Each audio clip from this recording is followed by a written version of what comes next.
Well, hello there, YouTube. How the heck are you doing today? Sunday. Hope everyone has enjoyed their weekend. I'm going to wait for my watch page to turn on now. And automatically, we got a commercial. So I know I'm monetized. All right. How does everything sound out there in YouTube land? Can you guys hear me? All right, Rose Bellman here, Infinite Jack here. All right, they're giving me the thumbs up, so I guess that's good. PJC Net in the house. Cool Story Bro in the house. All right.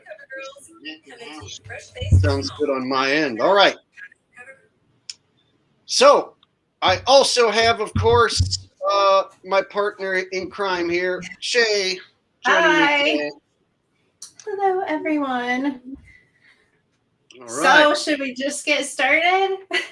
Yeah, we'll just basically start jumping in. I haven't streamed over here in like a week and a half. I did a stream over on the backup channel about the recent Bang Bang Pow Pows. So basically, I'm sure people are thirsty for some new flat Earth information, and we do have some new information tonight. It's new to us. Hopefully, it's new to you. First, before we start, we got our first super chat donation by PJC Net. And he says, to get you started again. Thank you very much, brother. I appreciate that. It's going to be a good stream. I have a good feeling about this one. Fingers crossed. All right. Javid Ben Cosme with a donation as well. Says, heads up, Jake. Sprouts is selling Wagyu beef now. I'm flipping my patty now. Really? How expensive is it? I'll have to try and pick some up. All right. Jonna X also here in the chat. Good to see everyone here. Welcome, Jake, Rusty, Beautiful Shay, Mod, subs, and guests. Indeed. Or as I like to say, welcome, Truth Warriors. Welcome. Welcome, Truth Warriors. We are live. All right. So today we were going to discuss Pearl Harbor, and how it ties into Flat Earth is Shay and also FPV Angel have stated that these are separate places on separate sides of the world.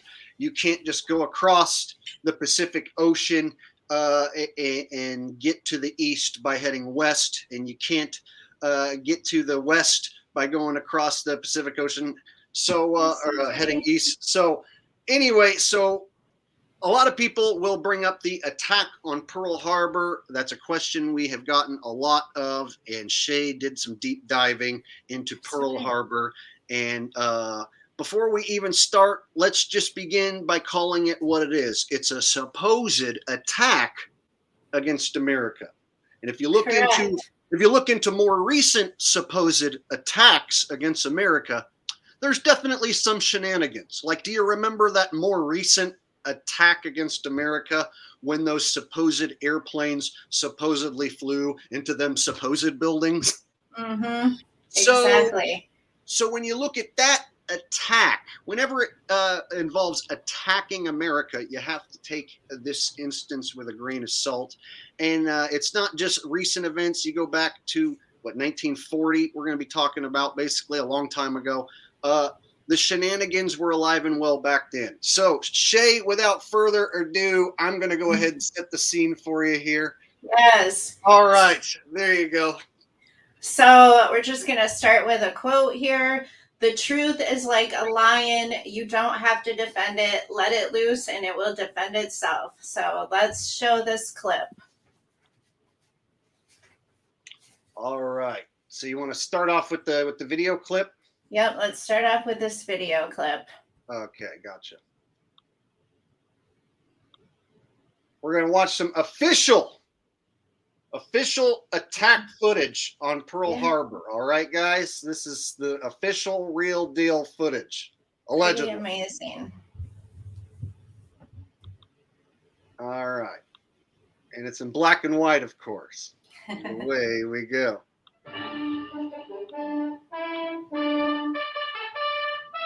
Your commentator is Joe O'Brien.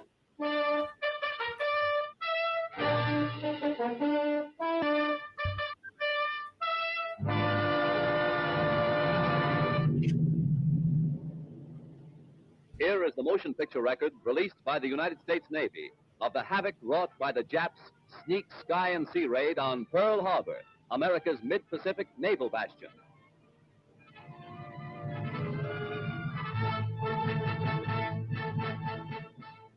On December 7th, 1941, Japan, like its infamous Axis partners, struck first and declared war afterwards.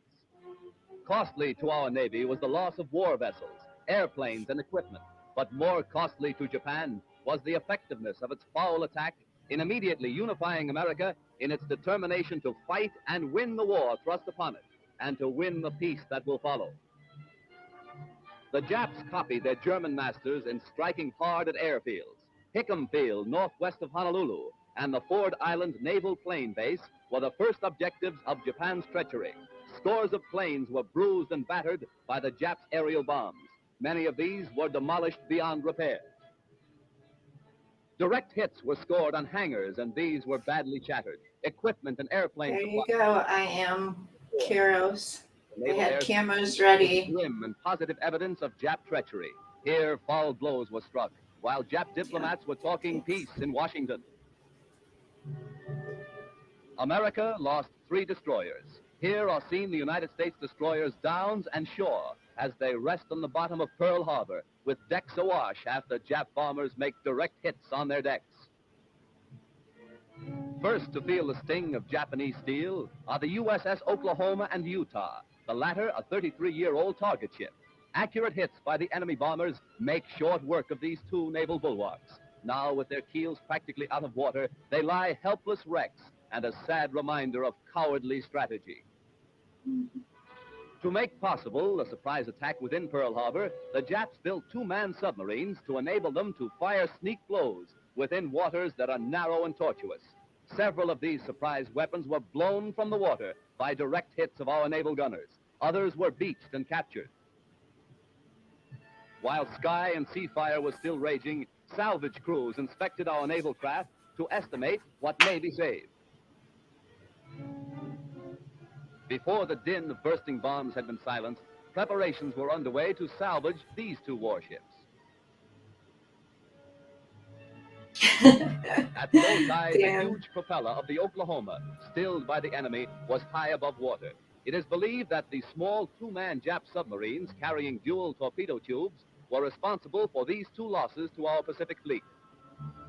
Yes, Legion.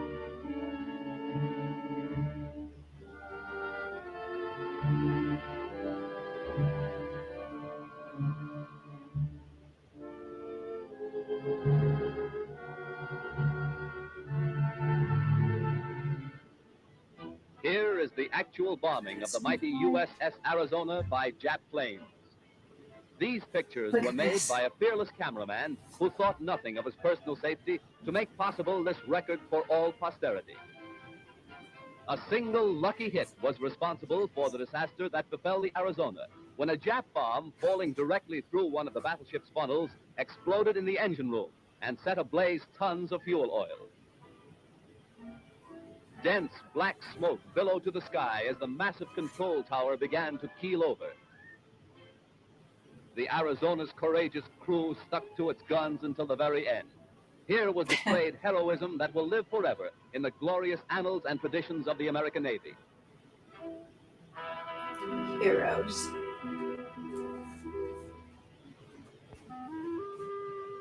The once mighty Arizona now rests on... Yeah, we can stop it now. A pitiful relic of a...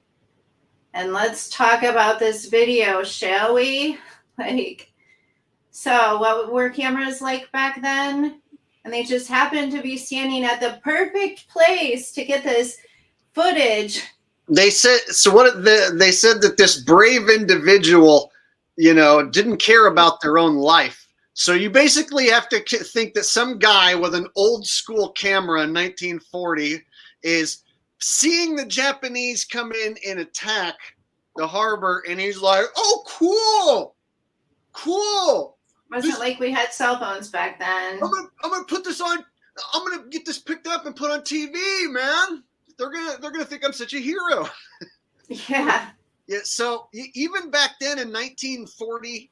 1941, this level cinematography and over dramatization by the media. It existed even way back then. You can hear by the music and the choice of words and the Japs they were calling them. Yeah, the Japs. Yeah. I like the choice of words. So the music was very dramatic and it had this like old black and white movie Hollywood cinematography feel to it, like an old war movie would. You know what I mean? So to me, the things that they do now on the news to deceive people, to get people to believe in hoax events, it's nothing new. They were doing this stuff a long time ago. Yeah, I'd be running too if bombs were going off over my head. That's just ridiculous to think that they captured this footage. It's NASA all over again. So the mainstream narrative is Germany and Japan wanted to take over the world, so we had to go to war with them.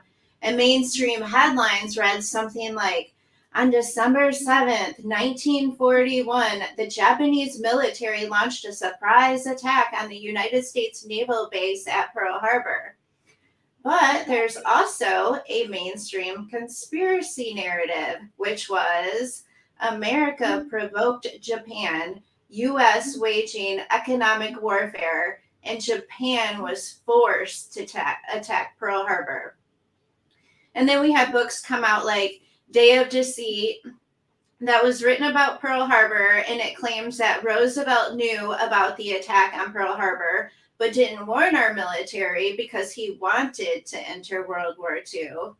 But none of it's the truth. Like, it's all, the conspiracy is a lie, and the mainstream narrative is also a lie, and by the exact same people. So to talk about World War II, let's get into World War I really quick. World War I is when the Lusitania was sunk, and it was a British passenger ship that had Americans on board, and it was sunk by Germany. But Germany sank it because it was carrying about 173 tons of war munitions for Britain. That's what provoked it. And at this time, during World War I, Winston Churchill was the head of British Admiralty, and Franklin Roosevelt was an American Assistant Naval Secretary. And in World War II, they were both heads of state. Americans didn't want to go to war again. I saw somebody make that comment. We didn't want to go to war again because they realized they were ripped off by World War I by the industrialists for billions of dollars for war materials that were never delivered. And the elite puppet masters, Shaylin smashed thumbs up. Oh, and the elite puppet masters wanted to go to war again, and they needed a reason, and they needed a much bigger attack to justify it. So we've been deceived into going into every war to advance the New World Order agenda. The globalists, the Zionists, the Jesuits, whatever you want to call them, the Masons, like they're all in this together, right? And what was the motive behind these wars? Well, both wanted to create the New World Order government. World War I gave us the League of Nations. World War II gave us United Nations, which we still have. And what is the flat Earth map? The UN logo. UN logo. And world banking, World War I, funded by the newly created Federal Reserve, and World War II created the World Bank and IMF. And communism was birthed in World War I, and it was spread all over in World War II. And now we have Zionism with a 1917 Balfour Declaration, which set up the State of Israel, which was then created by World War II. So let's talk about the key players in this. And this is Japanese Admiral Isoroku, and I don't know if I'm I got you right here. Yamamoto. Okay. He conceived this whole Pearl Harbor attack, and Captain Minoru Genda planned it. Two things inspired Yamamoto's Pearl Harbor idea: a prophetic book and a historic attack. So let's talk about the book for a minute. It was called The Great Pacific War. It was written in 1925 by Hector Bywater, a British naval authority, and it was a realistic account of a clash between the United States and Japan that begins with Japanese destruction of the U.S. fleet and proceeds to a Japanese attack on Guam in the Philippines. And the whole point of this is like there's always predictive programming. There's always some book from the past that leads to what happens in the future.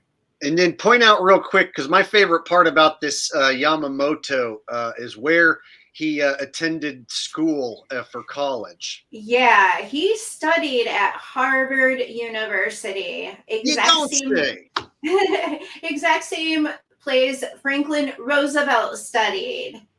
And in the mid 1920s, he spent several years as a naval attaché in Washington, D.C., where he learned fluent English and traveled to America, learning its customs and studying its business practices. It sounds like a friend. You know what that reminds me of is Bin Laden, being in the United States in Washington, D.C., and all that stuff. So it's like you have like a guy who like visited the United States here, went to Harvard University, and then he happens to be the mastermind behind the attack. It's like, give me as RB Truth would say, give me an absolute break. Yeah. So basically, there are controllers that are running all of the governments. They're in every single country behind the scenes. And they do have a motive to control all of the nations. And they're probably all related, and they're definitely Satan's children. So in 1941, Harold Ikes, who was a member of Skull and Bones, wrote a letter to Roosevelt. Oh, Javid with a super chat. Oh, good eye. You want to read it? I saw you use the Carmex flat earth clip I showed you. Excuse me. Thanks for listening to the peeps in chat. Thanks, Jake. Some don't even look at chats. I made that right after I watched it. So yes, thank you for pointing that out. You get all the credit for that video. Yeah, comments definitely inspire me to go make a video. Oh yeah, we got a big truth or think tank going on here. So the comments, you never know what information you might find. People have brought several things to my attention that I was unaware of, or added detail to an existing subject I was talking about. So yeah, we appreciate it so much. I'm just like Jake, I read every comment. So in 1941, Harold Ikes, who was a member of Skull and Bones, wrote a letter to Roosevelt saying the best entrance into war is through Japan, and that we needed to provoke Japan into attacking us. And they started holding cabinet meetings in autumn of 1941. Then the Secretary of War, Henry Stimson, who was also a member of the Skull and Bones, wrote in his diary how we were going to promote Japan through a diplomatic fencing, and we need to make sure Japan would be in the wrong and make the first bad move. So they created an 8-step plan to start this war. And so another important thing to know is at the time of the Pearl Harbor attack, none of the 3 aircraft carriers assigned to the harbor were in the port. 2 carriers were on missions to Wake and Midway Islands, and the third was in Washington for routine refit. And 10 days before the attack, they were warned about the attack. So 2 Japanese destroyers attacked the planes that were moved to Midway Island. Meanwhile, all the really important ships are gone. And the U.S. Navy's Pacific Fleet was moved there. And even the Senate suggested that the ships sunk at Pearl Harbor were decoys, and they knew prior to the attack it was about to happen.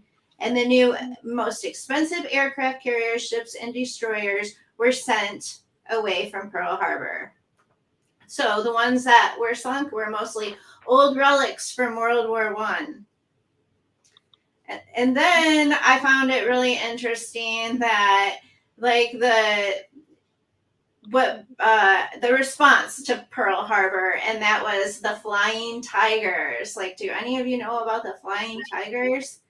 They painted their planes to look like Chinese airplanes flying under the United States military control, and their mission was to bomb Japan. So we have these Chinese airplanes that are actually under military, American military control, bombing Japan. So why wouldn't we believe that they did the same thing to us with the Japanese airplanes? Like, how do we know they weren't fake Japanese airplanes? And here we have on the screen, this is him.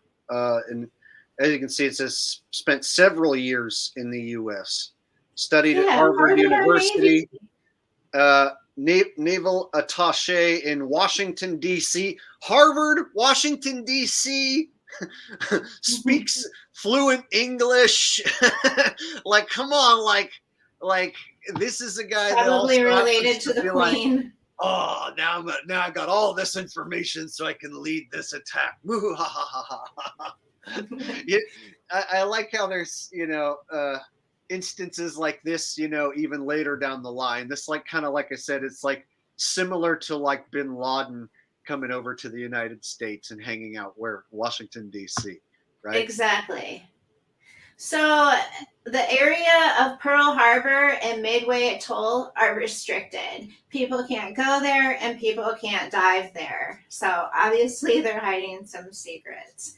And the goal with all these wars was never to divide all the nations. It's to unite all the nations, United Nations, so they can control all the nations. And so every time these wars happen, we get these executive orders like 9/11. You guys are probably familiar with the Patriot Act, but also with Pearl Harbor, there were executive orders signed.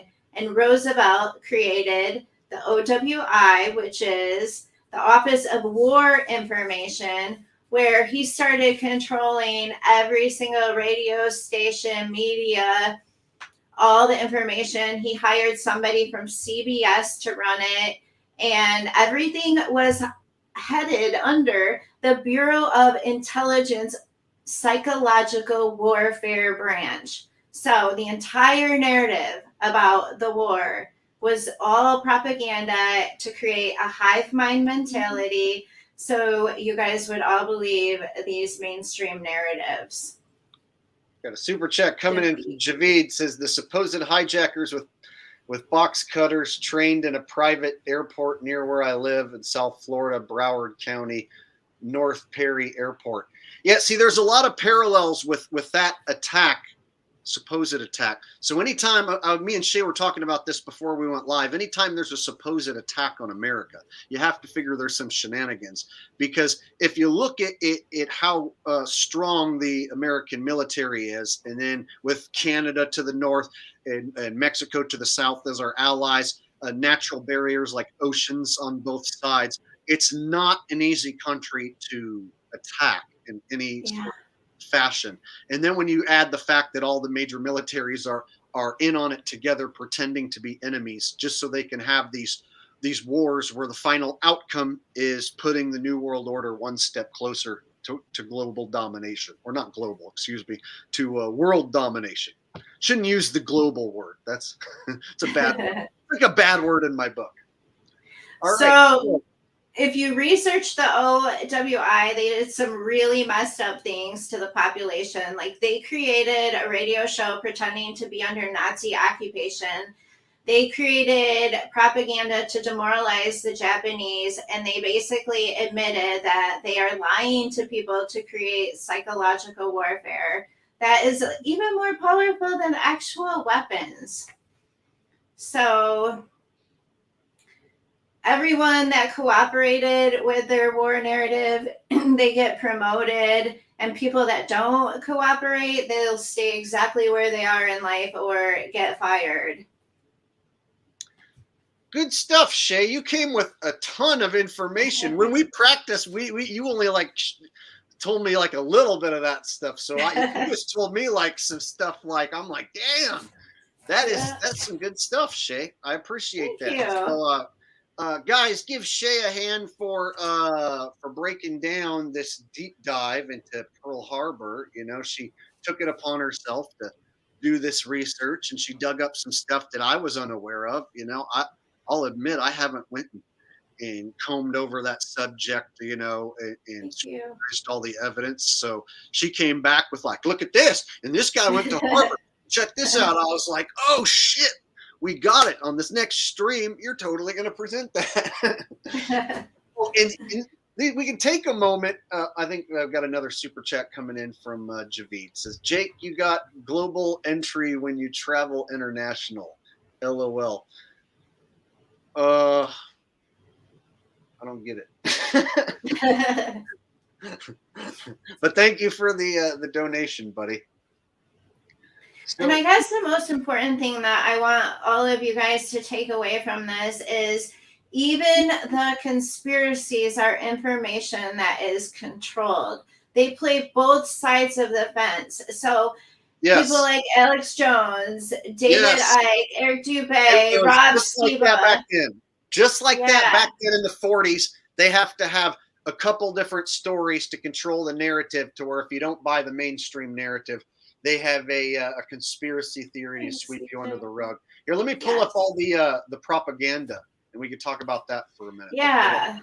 Like, so if you look up like Pearl Harbor, you're going to find all sorts of different documentaries and propaganda pieces.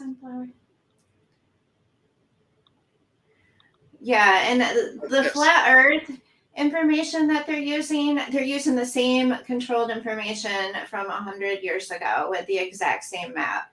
It's already, been there, done that.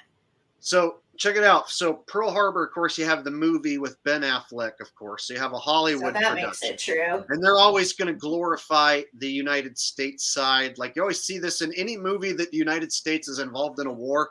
They typically will glorify our soldiers, and they'll make the any enemy who we were against the bad guys, of course. Javid Ben Cosme says, haha, that's something business people use when they travel so they can get through customs and immigration quick. In reference to him saying you shouldn't use the word global. He says, LOL, bad joke. Oh, that clears it up a little more. Yeah, I actually haven't done any international traveling, and I haven't been on a plane in a long time. And the last time I did fly was a short flight to Las Vegas, so I haven't done a long flight in a long time, and I haven't done an international flight ever.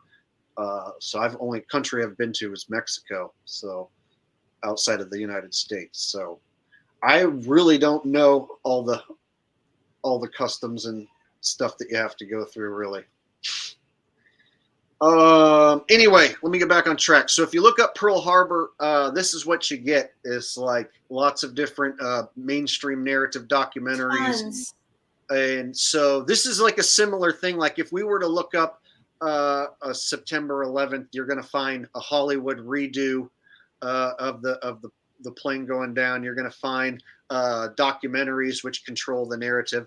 And then if they are going to talk about a conspiracy theory, it's always going to involve, of course, a plane hitting a building and stuff like that. So they always control both sides of the narrative. And it just shows that even back then, and even to this day, they still create Hollywood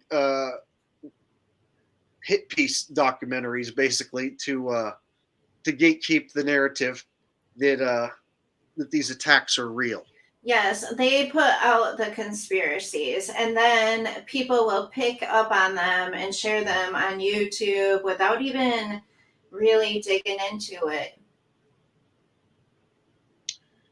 So that leads us back, of course, to did you want to say anything Can more we about just that? talk about the Elders of Zion real quick? Yeah, So go do ahead. you guys know who the Elders of Zion are? They are the ones that cause the division amongst the races, the religions, races, and classes. They use bribery and extortion and free Masonic lodges to attract politicians. They will sacrifice their own people when it's necessary, so creating wars.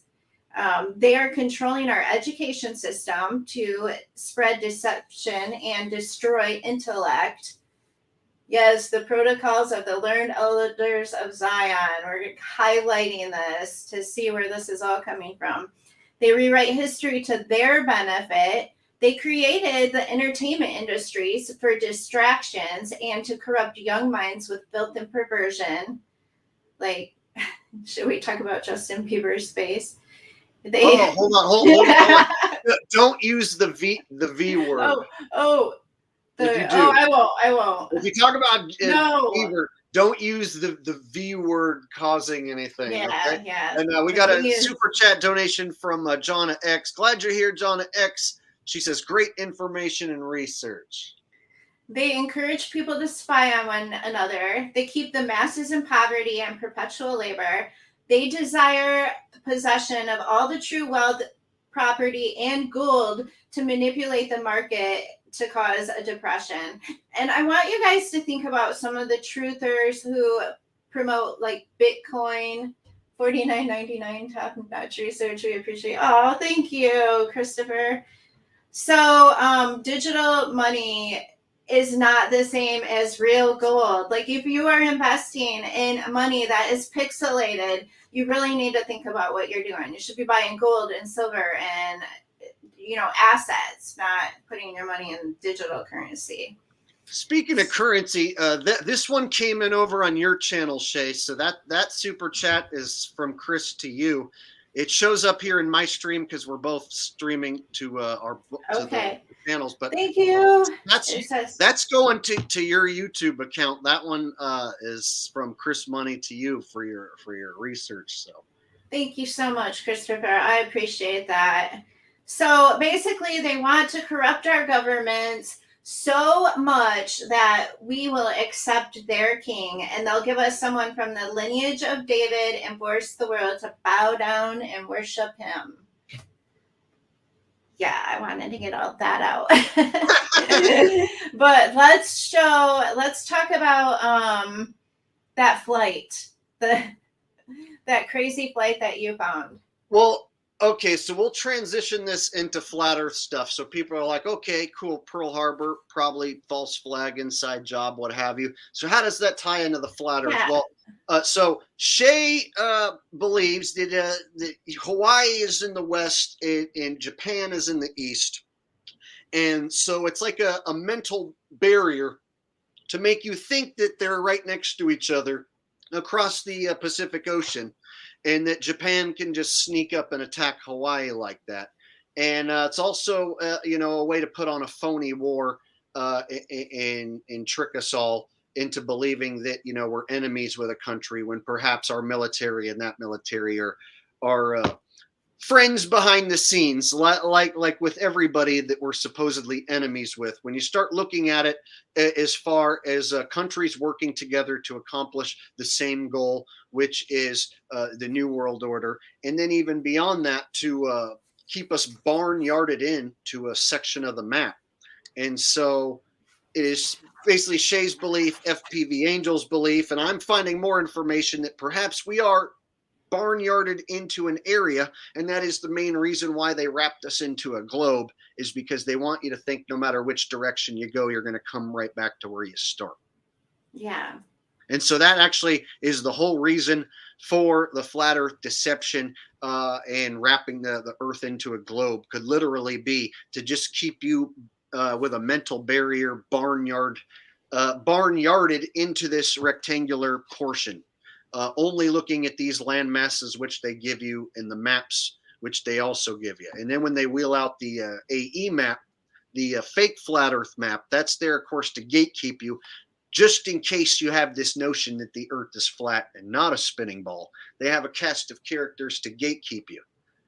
Yeah, all so right? you'll follow what they're doing. So you'll follow Eric Dubé into New Age, or follow Rob Skiba into his Kabbalah deception. or Jaron into his baby truther bull crap, or David Weiss into his. And I think their role is just to make it all look stupid. Not just that, it's to completely control it. You know, like those guys are the controlled opposition for this topic, and there's not many truth warriors who are going to dedicate their time and energy to exposing this truth and see through the deception and expose the shills, deal with the backlash that's going to come with exposing the shills, and then continue to move forward with new information. You realize, Shay, that you're basically more brave than most men, basically like 99.99% of men, because there's not many men out there who are going to take their time and energy to call out the shills for their bullshit and then try and figure out new evidence, new information, and present it. So people would like to accept an easy truth rather than to an easy lie than to look into the hard truth. And you know, the Flat Earth map does promote the United Nations flag, and they play a huge role in all of this. So when we're looking at, we'll start with Google Maps just to get everyone back on the same page here. I'll bring it up. So when we're looking at Google Maps, we can see Alaska right here, Russia right here, and they say that as close as it gets, 52 miles between the two. So me and Shay are fascinated by this distance of what they say is Russia over here. And the fact that this is our enemy, right? Our pseudo enemy in the narrative, the mainstream narrative. And then we're right here, and it's just that close, and we're not really allowed to just go over there willy-nilly, right? So there's a lot of measures in place to keep us from going over there. So when I look into flights, I found an interesting flight. So if you go to Anchorage, Alaska, which is down here, Anchorage, Alaska to Petropavlovsk, Russia, over here. So let me get them both in the same frame. Okay, so basically right here, Petropavlovsk, Russia to Anchorage, Anchorage to Petropavlovsk, Russia, either or, there or returning. We were looking into flights. Okay. So when you look into how long that flight should take, they say that it only takes 2.5 hours on Travel Map.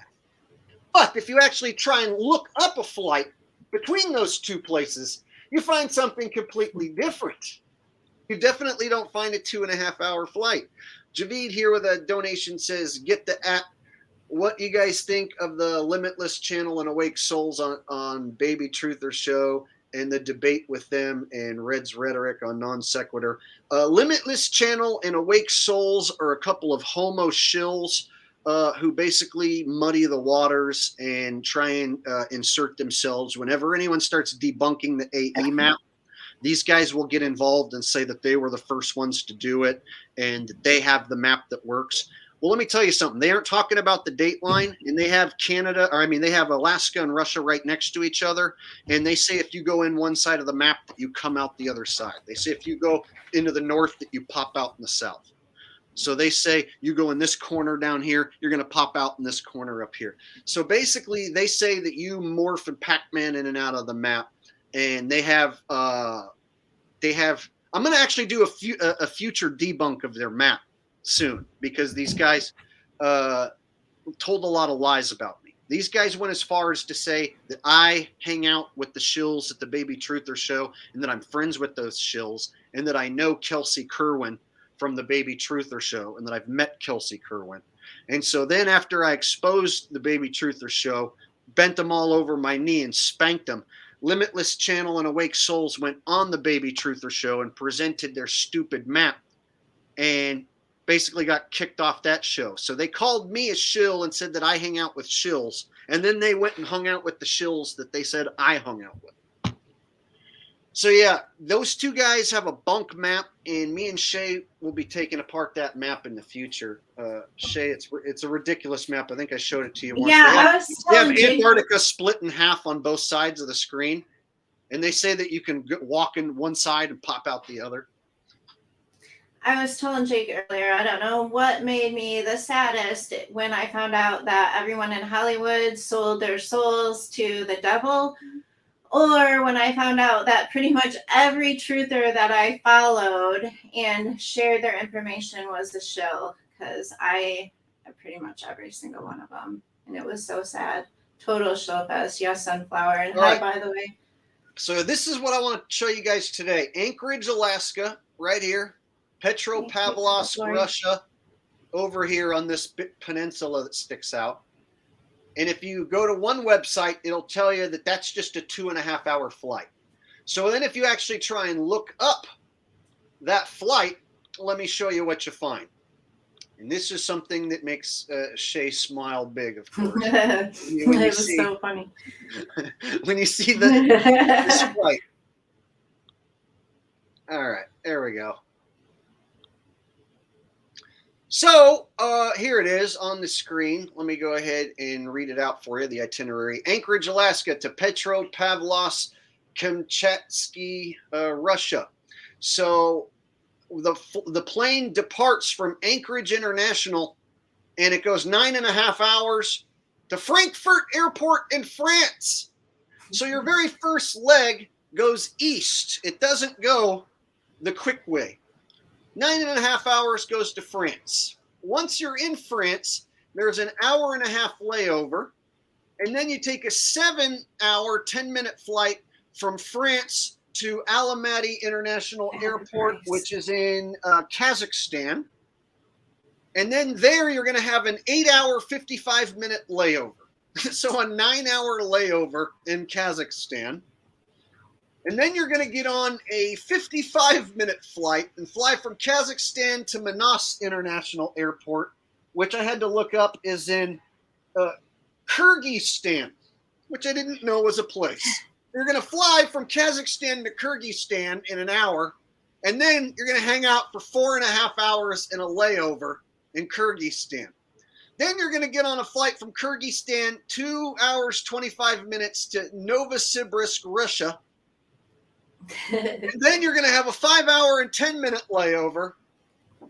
And then you're going to go on your final connecting flight from Novosibirsk to Petropavlovsk, 6 hours and 20 minutes. And that is your 46 hours of flight. All right, 46 hours. And it takes even longer to get back, which is hilarious. So there's your your flight, 4 stops. And this is, of course, on a distance that should only take you like 2.5 hours on the map, right? If you were just going to go the shortest route. So instead, they go 4 stops. All right, and then on the way back, let me show you how long it is. 93 hours and 50 minutes. So now you're going back 6 hours, 50 minutes from Petropavlovsk to Novosibirsk. 22-hour, 15-minute layover. So you're going to spend the night there. 22-hour layover. Novosibirsk to Moscow's 4.5 hours. And then you got to spend another 4-hour, 40-minute layover. Then you're going to go Moscow to Cairo. You're going to go Moscow to Egypt, 5.5 hour flight. Then you're going to have an 18.5 hour layover. The center of the earth, by the way. You're going to have an 18.5 hour layover there. So another night. And then from Cairo to France in 4.5 hours, 17-hour and 45-minute layover. France back to Anchorage, 9.5 hours. So they go the long way both ways, man. Isn't that interesting?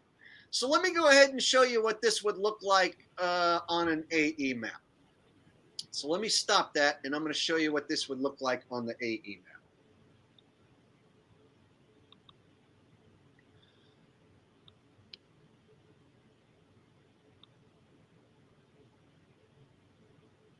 One sec.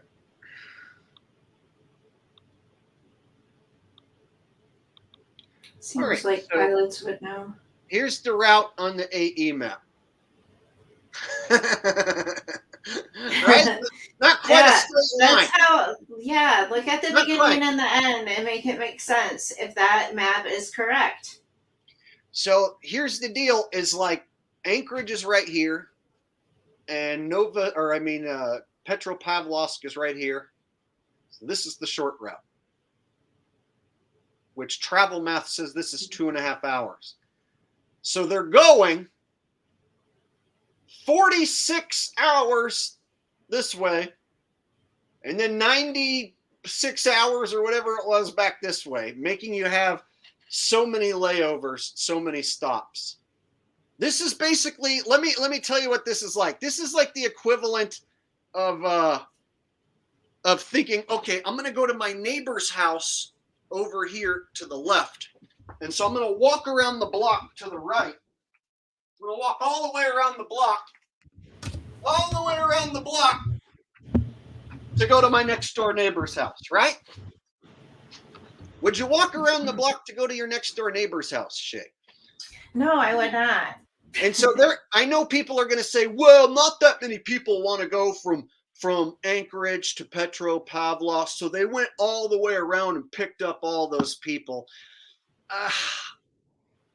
It's a stretch for me, man. Yeah. That's like when you look at it, like, because AE mappers always love to show off their flight routes, how they're like, they're straight lines, and on a globe it doesn't match up, but then it's a straight line on the AE map. Well, when you look at this one, it's definitely not a straight line. See what I'm saying? Yeah.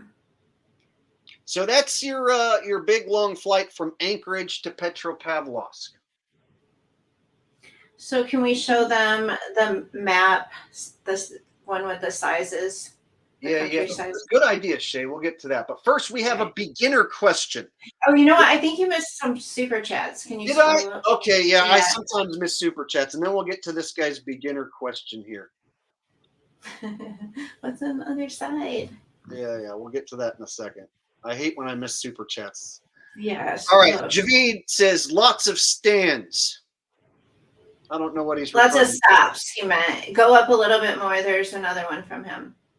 Oh, okay.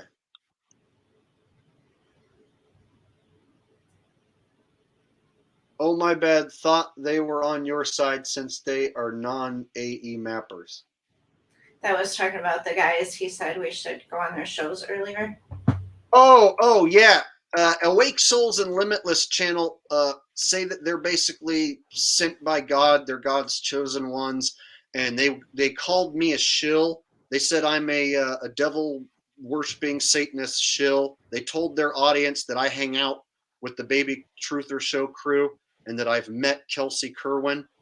And they even went as far as to watch a video of me hanging out with this girl who's not Kelsey. And they told their audience it was Kelsey. So I was hanging out with this 19-year-old girl years ago, and they're like, look, that's Kelsey Kerwin. It's like, no, it's not. And then they made some fake Craigslist ads saying that I had a BMW for sale and a PS5 for sale for cheap. And when I called them out on it, then suddenly all the calls stopped miraculously. So basically, they're not only shills, but they're shitbags, and they're liars, and they're scumbags. And they're going to get what's coming to them soon. But mainly, nobody knows who they are, and no one talks about them because no one watches their shit. They have to like pay for YouTube boosts just to get 1,000 views. And you know that they're paying for boosts because there's 2 comments. So they usually get 2 comments on a video. That's how you know no one watches them. So yeah, if you want to listen to some guys who have a wrong map, who call me a Satanist and a shill, and who went and hung out on the Baby Truther Show with their tard map, that's those guys. All right, and let's get back to that. Thanks, Javid, for the donations. I'll clear it all up. Another one. I'll clear it all up for you in the future when I do a debunk, and I'll have Shay help me out with it because their map is ridiculous and the things they say are ridiculous. So it'll be really easy to make those guys look foolish. I generally don't like to give them any attention because nobody really knows who they are. Did you see Javid send another one? Okay. He says the stands are reference to all the places you name with stands like, Kazakhstan. Not the Eminem song Stan. Another bad joke. Okay. I was actually starting to think Eminem stands. No, okay, Kazakhstan, Kyrgyzstan, all that stuff. Yeah. So basically, there's your route on the AE map, and we'll go ahead and discuss something that me and Shay were thinking, that like some of these flights, we think can happen maybe quicker than you might imagine, because a lot of the continents we think are misrepresented on the map. So we think that places, like Russia, for instance, is gigantic on a Mercator map, and Greenland is gigantic. And we think some of these countries might be overrepresented. And so we found this website. It was a mainstream site, but it did have an interesting article about how the continents and countries are misrepresented to create like a social dominance in your mind from one country over another, make one country look bigger and stronger and more dominant. So it's not too far of a stretch out of the imagination that perhaps when looking at these countries on a map, you have to take into consideration that maybe they aren't quite as big as you think they are. So you guys see what I have up on the screen here? I'm going to go ahead and show you guys this animation real quick. I'll make it a little bigger for us. So because maps are also used in psychological warfare. Yeah, it's psychological warfare, exactly. So if that's what the map looks like, Mercator, and me and Shay are thinking, okay, how can they fly from the West Coast and get maybe over to Japan like faster than usual? Like, this seems like such a long distance. Well, check it out. Maybe it's not so long. Oh, damn it. That's not what I meant to do. There we go. See there? True sizes of the continents, so they say. All right. So watch Russia shrink, watch Greenland shrink, watch Canada shrink. Look at all these islands up here in Canada, above Canada. Watch them all shrink. Right? So this one says Africa is the biggest. This one says Africa is definitely the biggest. And I don't think it's too far of a stretch out of the imagination that Russia for sure is overrepresented. Look how gigantic Russia is on a Mercator. And then us being overrepresented, Alaska, Canada, all these islands. So once you start shrinking stuff down, it basically shrinks your flights down and your travel times down as well. And it makes it, to me, in my head, more theoretically plausible that you can shoot from one side of the map to the other by catching a jet stream. You can shoot across in 8 hours, 9 hours from one side of the world to the other. And so I was wondering how some of these flights work. And once you start shrinking some of these areas down, or you just change the orientation of the countries and continents just a little bit, you can start seeing how perhaps it's a small world after all, or a smaller world. Let me show you guys this other map that has the continents orientated in a little different way than you would see on a regular Mercator map. And Shay actually sent me this like a couple weeks ago, so I've been meaning to show this map to you guys. It's interesting. I'm not going to say that this is the correct map for sure, or the most correct or anything. I just show it for research purposes. Could be more accurate, let's say, than what we're given. So something like this, you could shoot from Los Angeles, let's say, to Japan theoretically a lot quicker. Shooting up over the top of Alaska. See what I'm saying? So let's say you take off out of LA or San Francisco, come up over the top like this. Come down. See? And see, this one has Africa nice and big, and it shrinks down Russia a little more. Shrinks down some of the continents. And then, so if you looked at Hawaii out here, Hawaii out here, you could theoretically even catch a jet stream, shoot over the top, bam, catch Japan in 8-9 hours. See? So I'm trying to just figure, how some of these flights work, because there's some flights like that Petropavlovsk, to Anchorage to Petropavlovsk, either way. It's super long, tons of stops. But there are, for instance, Hawaii and Japan, you can find direct flights that say they can get there in 8 hours. So me and Shay were looking into like different jet stream possibilities and different orientations of maps and shortening some distances up north. And it's not too far of a stretch when you start looking at some of these other maps, you know, that you don't necessarily see that often. Or if you dial back the size of Russia, suddenly the mental barrier goes away, you know? Can I read a comment real quick before it disappears? Oh, The yeah, Mike yeah. Shire 7, he says, there is a primary sun source, and then there's a projected secondary sun. That said, there are not two suns. And that's also what I believe. And like you can see, I'm using a ring light, and there's a reflection of the ring light. So if we have a dome and it's a reflective surface, that's what I think is happening as well. When it comes to the sun, it's super confusing. And so right now, it's like we're trying to piece together the puzzle as best we can. And the sun is going to be one of the hardest things to figure out because we just don't really know exactly what it is. Yeah. What it's But we made out don't of, think how there's it two works. suns. Well, I think there could possibly be multiple suns, you know? That's what. So I try and So figure. Jake's open to any I'm open possibility. to lots I'm a of little bit different more possibilities. closed-minded. Just Shay really likes to have her model be the one that's going to shine through and be right with one sun and be more biblical Book of Enoch style. So I'm open to possibilities, but as far as travel goes, stuff that, you know, like that we can wrap our heads around a little more easily. I think just like, you know, tightening up some of these spaces up north makes a lot of these flights suddenly seem feasible. Oh, and then let's get back to that beginner question. A guy asked, what's on the other side of the flat earth? Who's to say there's another side of the flat earth? What if like there's ground below you and you can dig down there, but there is no other side to pop out of? So a thing that globers have a hard time with is they want to picture like a thing floating. yeah, floating in the air. Nothing in any flat earther's world floats in That's not what we space. believe. We're not floating or Even spinning. the AE mappers don't have their pizza pie map floating in outer space. No. That's just something that people who don't know about flat Earth think. So we don't have anyone on any side representing flat Earth saying that like there's this piece of land floating and that you can like dig and pop Maybe out. the Flat Earth Society. No, even they don't say.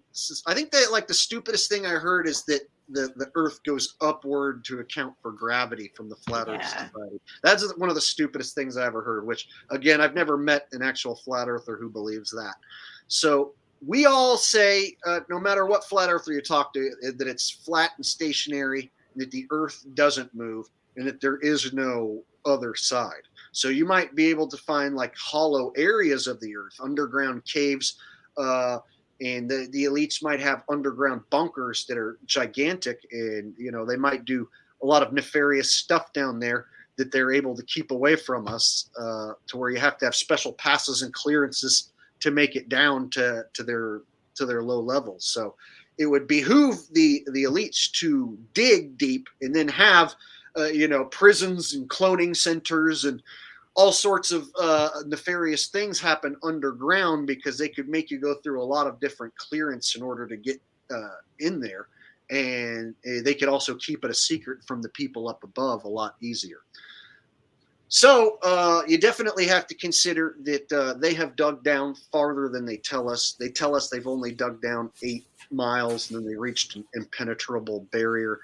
I even happen to think they might dig farther than that, and that might be a lie too. you know what I mean? Did you ever see the video where people are like screaming, like they're hearing these screams and they stop digging? Have you ever heard that? No. Oh, it's so creepy. Oh, thank you, CJ, for the super chat. Chris Chammings with a huge super chat, $50 super chat. I'm not sure if that was on my channel or on your channel. I think it was on my looks channel. Like it came through on yours. Yay! There you go. Shay getting 2 big super chats today. Hey, thanks, guys. she's been putting in a lot of time and effort, and she spent money on a laptop and on the setup and all this stuff. So Had to uh, get a new she's webcam so I wasn't pixelated. she's definitely putting it to good use, and Yes. these donations help us, keep this research going. It's motivation, and it helps pay for all the little crap that we need to keep this stream going, and We bring it to you appreciate it. guys. And so we definitely do appreciate it, and thank you guys for that. And let me go ahead and show what did you want to show next, Shay? I just want to talk about the jet stream really quick. Is that your video? So, yep. Well, it's not a video, but here is riding the jet stream where they actually talk about it, and they mention right here the record set for the Tokyo Honolulu route during the pre-jet era was made on a flight piloted by Captain John H. Kelly, who flew his plane Pan Am Strata Cruiser with a full load from Japan to Hawaii in only 9 hours and 18 minutes. So that's proof that you can fly twice as fast on the jet stream. And then we're going to look at an actual flight. Making me refresh. We got Plane Walker sent us donation, says it's not much, but times are hard here. Hey, it's not the size of the donation that counts; it's the thought. And small donations add up too. So I appreciate them in all shapes and sizes. Whether you have something you need to say or whether you just want to send one. Sometimes people don't even have a message and they'll just send a super chat just to show their appreciation. And we definitely do appreciate it. And if that little bit is what you can't afford, then we appreciate that that's what you can't afford and that you chose to send it this way. And thank you very much, Plane Walker. And another one coming in from Javid says, Che Guevara. I don't know what that means. I don't know what it means either. But thank you so much, Jade. Thank you guys for the super chat. Then he sent another one. He sent two of them that said Che Guevara. Okay, I'll have to look it up. Tell us what does it mean? What do you mean? What is the Guevara part?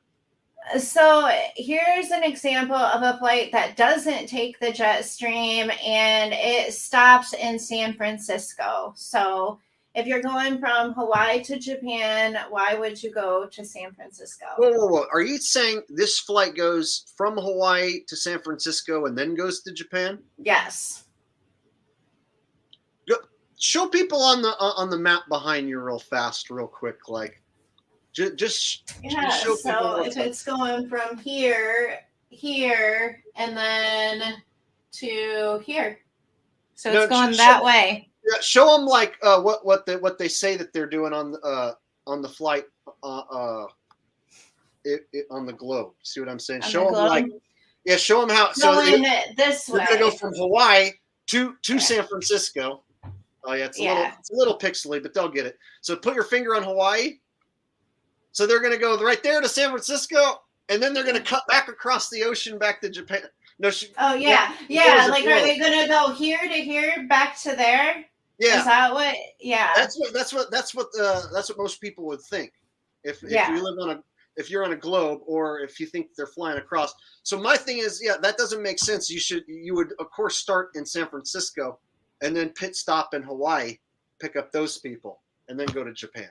Why would you have the people in Hawaii fly into California, and then from California head back over the same ocean back to Japan?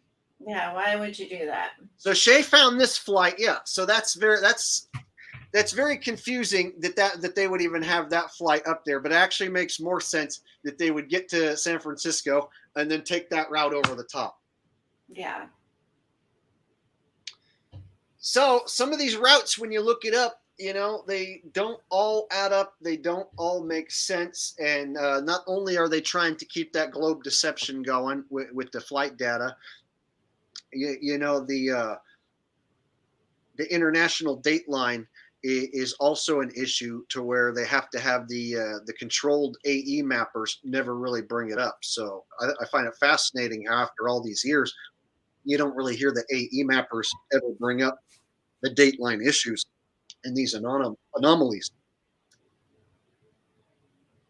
Yeah. How So long before they start to recognize? Because I know if we keep this up, eventually the shoals you're are gonna going to. see it.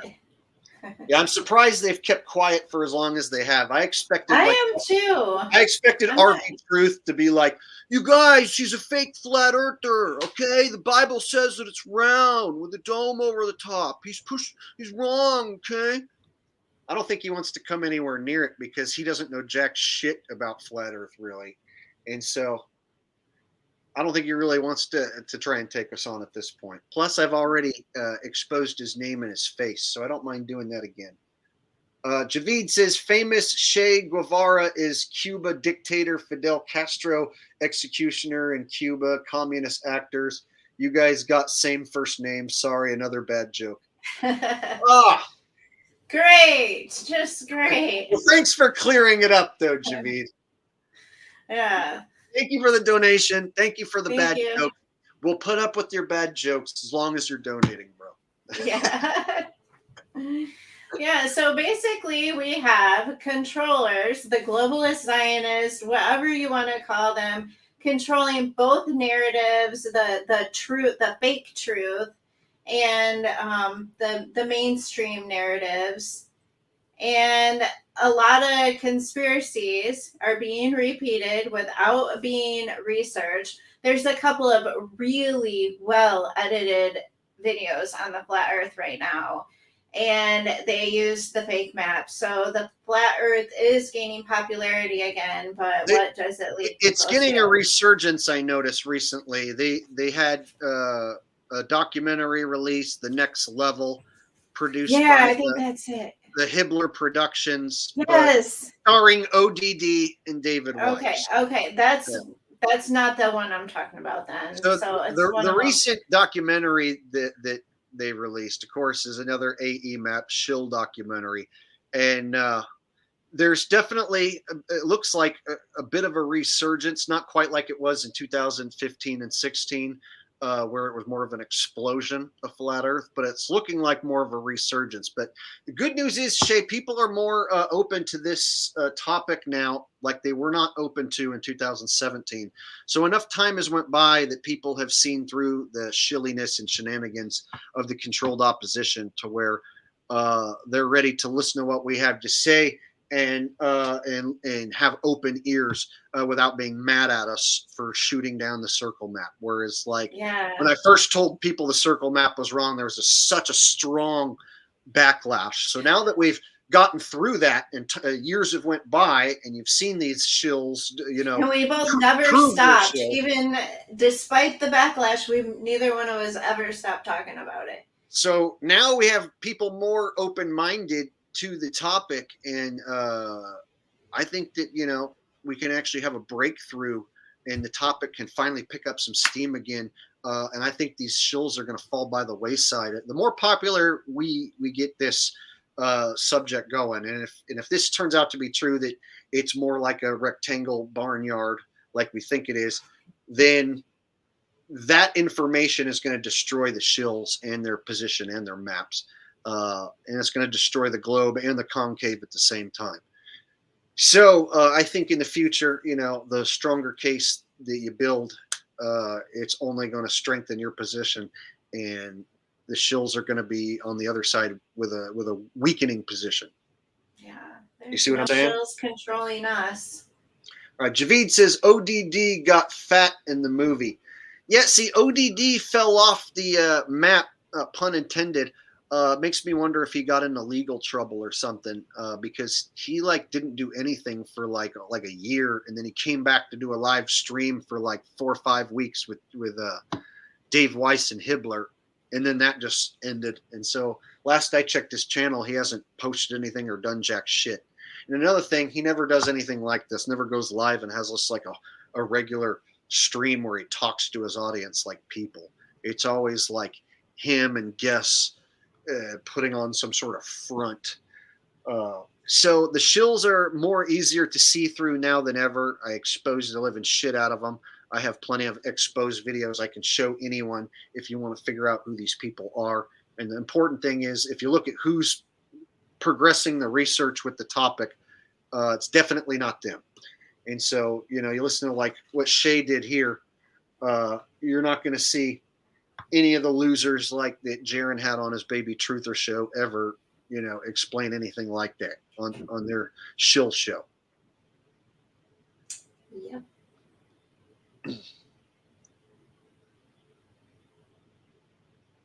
There's so many comments coming in. I just want to address all of them. Okay, so ODD, like the people talking about him and I were friends on Facebook until I started questioning the map. And then he said, it may not be perfect, but it's just the best one that we have right now. And I'm like, no, it's not. The one that was handed to us. Okay, yeah. So this guy's asking about cruises from LA to Japan. Yes, the cruise info, it's looking like the itineraries show typically a 7-day gap.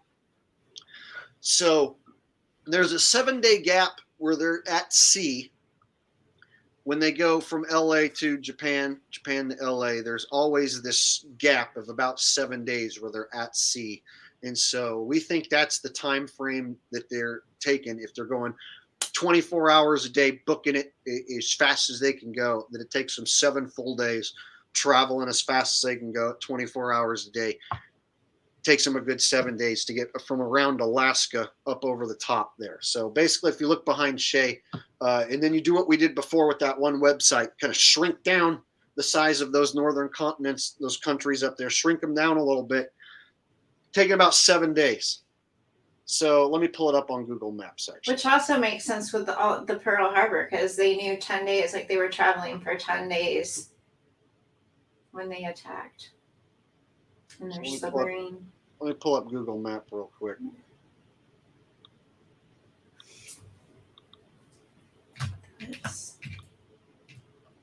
All right. So what they're saying is it takes you usually a couple days to get up here to Alaska from Los Angeles. It'll take you a couple days just to get up here. And then it'll just say at sea for 7 days. So that's when I think that they're heading up and around possibly and cutting up over the top this way. And again, you got to shrink down these countries. They're overrepresented on this Google Maps, in my opinion. Russia has a lot of extra land. So when you look at Russia, look how gigantic it is. So we think that that is highly overrepresented. For instance, if you look at where most people would live in Russia, it's over here in Moscow. So this is like, where the capital is, or where most people are going to live, is around Moscow. And that's next to Europe. So now you're actually right next to Eastern Europe here. But then when you look at how far this damn country stretches, look at these areas where it's just basically looks like nothingness. It's like unexplored nothingness, the middle of nowhere. And look how gigantic it just goes and goes and goes and goes until supposedly all the way over here 52 miles away from Alaska. So when they leave from Japan, it says it takes them a day to get from Tokyo, Japan to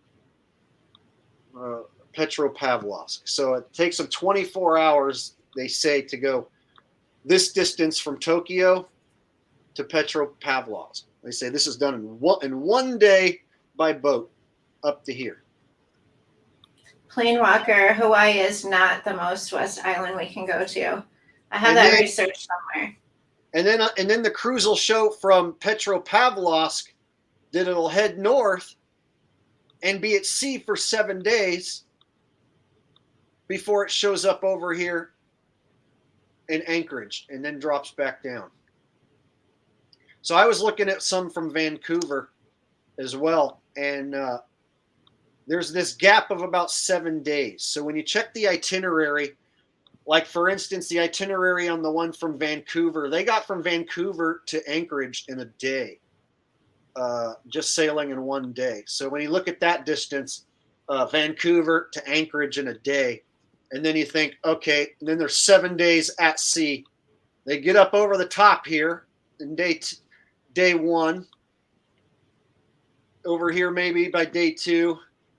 I think all these Canadian islands aren't as big as represented, so you can sail straight through here. Day 3, Greenland's overrepresented. I don't think it's really that big, so you're maybe out here by day 4. Day 5, now you're maybe over the top of Russia. Day 6, coming up over the top of Russia.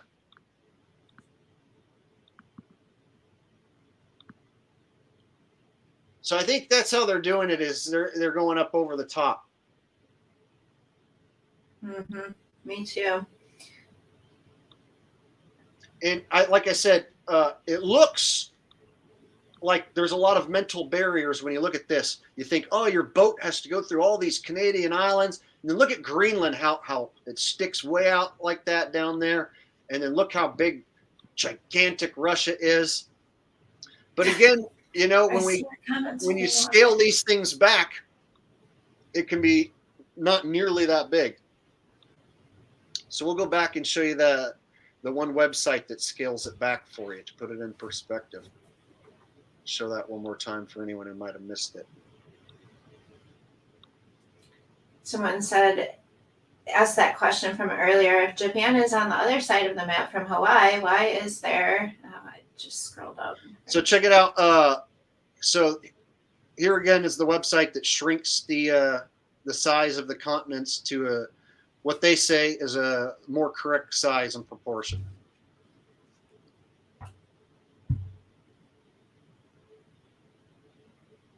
See?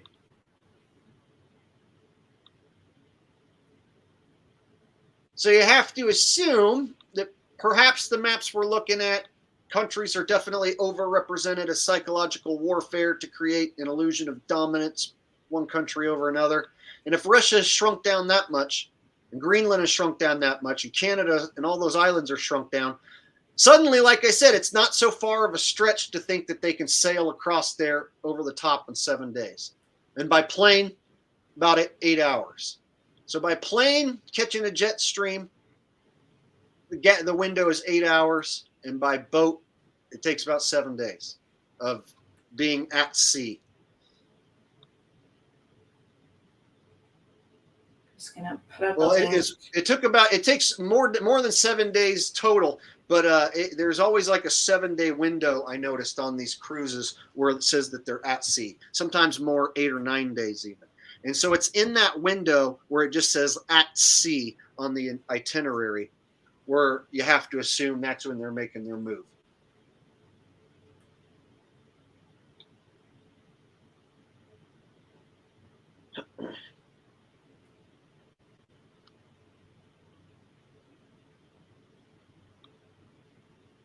So,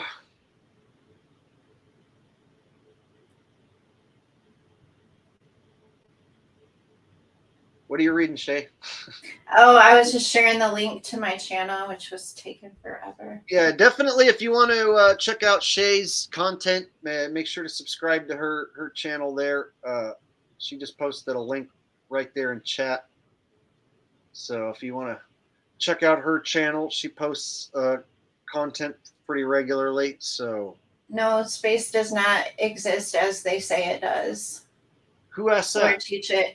That same guy that asked about the Earth. So does space even we're exist? waking someone up. Absolutely not. All space missions are fake. I personally think that the rocket ships are more likely to be helium balloons. So basically you take like a blimp and you disguise it as a rocket, and then you have like fireworks shooting off fire at the bottom of the blimp going up, and then the blimp takes off and leaves your view, and then they can have it splash down in the ocean, and then they can go scoop it up and even reuse it again, let's say. But basically, if they can just trick you into thinking that stuff is going to space, that's enough for most people. But when you really look into these rockets, they seem really slow. You ever notice when the rocket's taking off, it's like,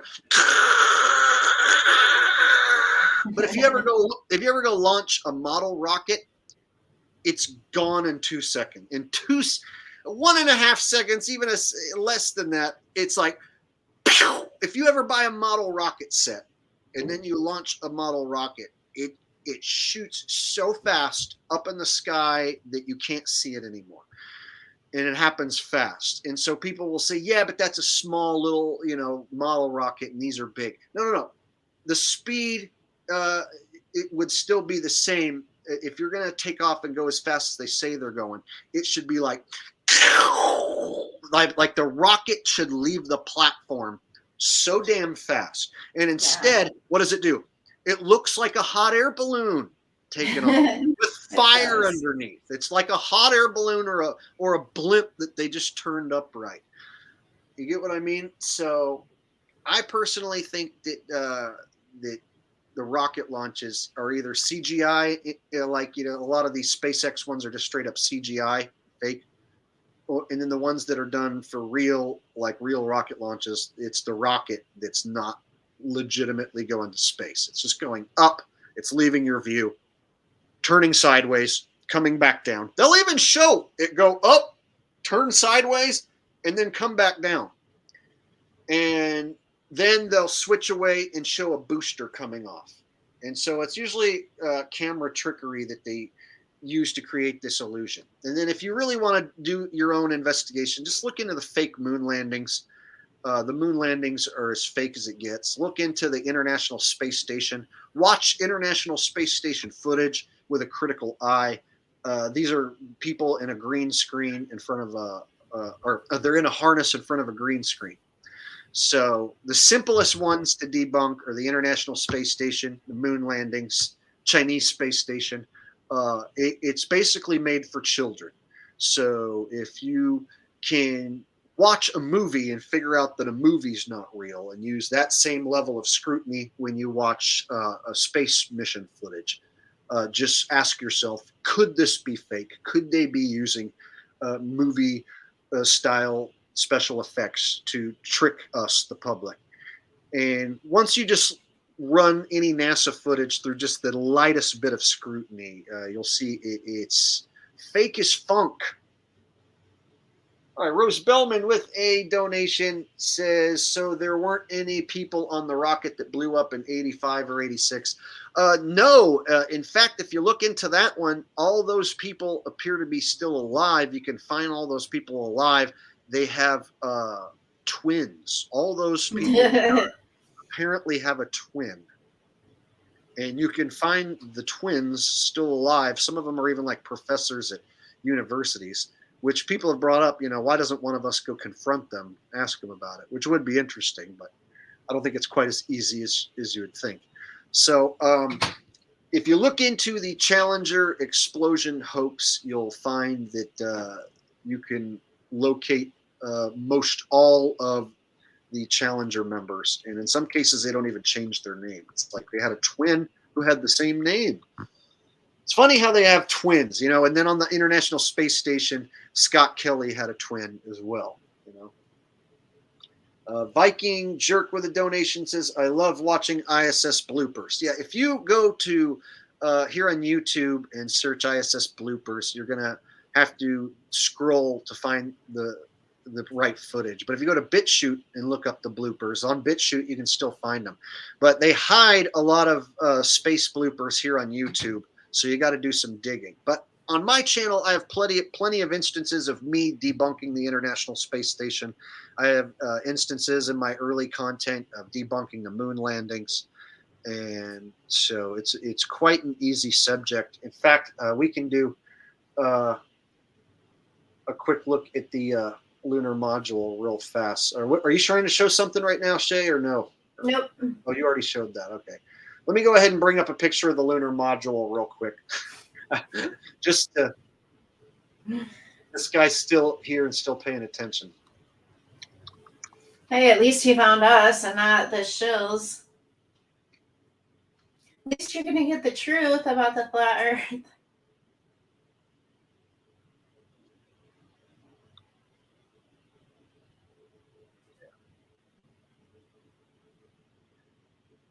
Save this pic real quick.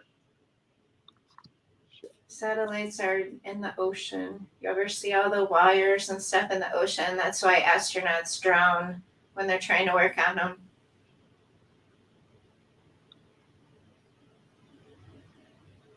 Shit.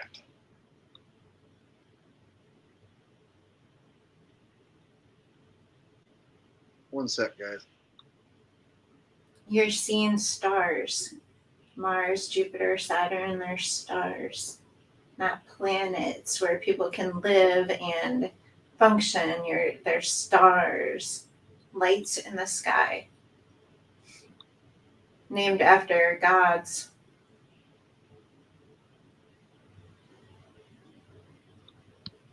Oh, all right, here we go. Sorry for the wait. Let me pull this guy up on screen. There she is. Ain't she beautiful? So, Looks expensive.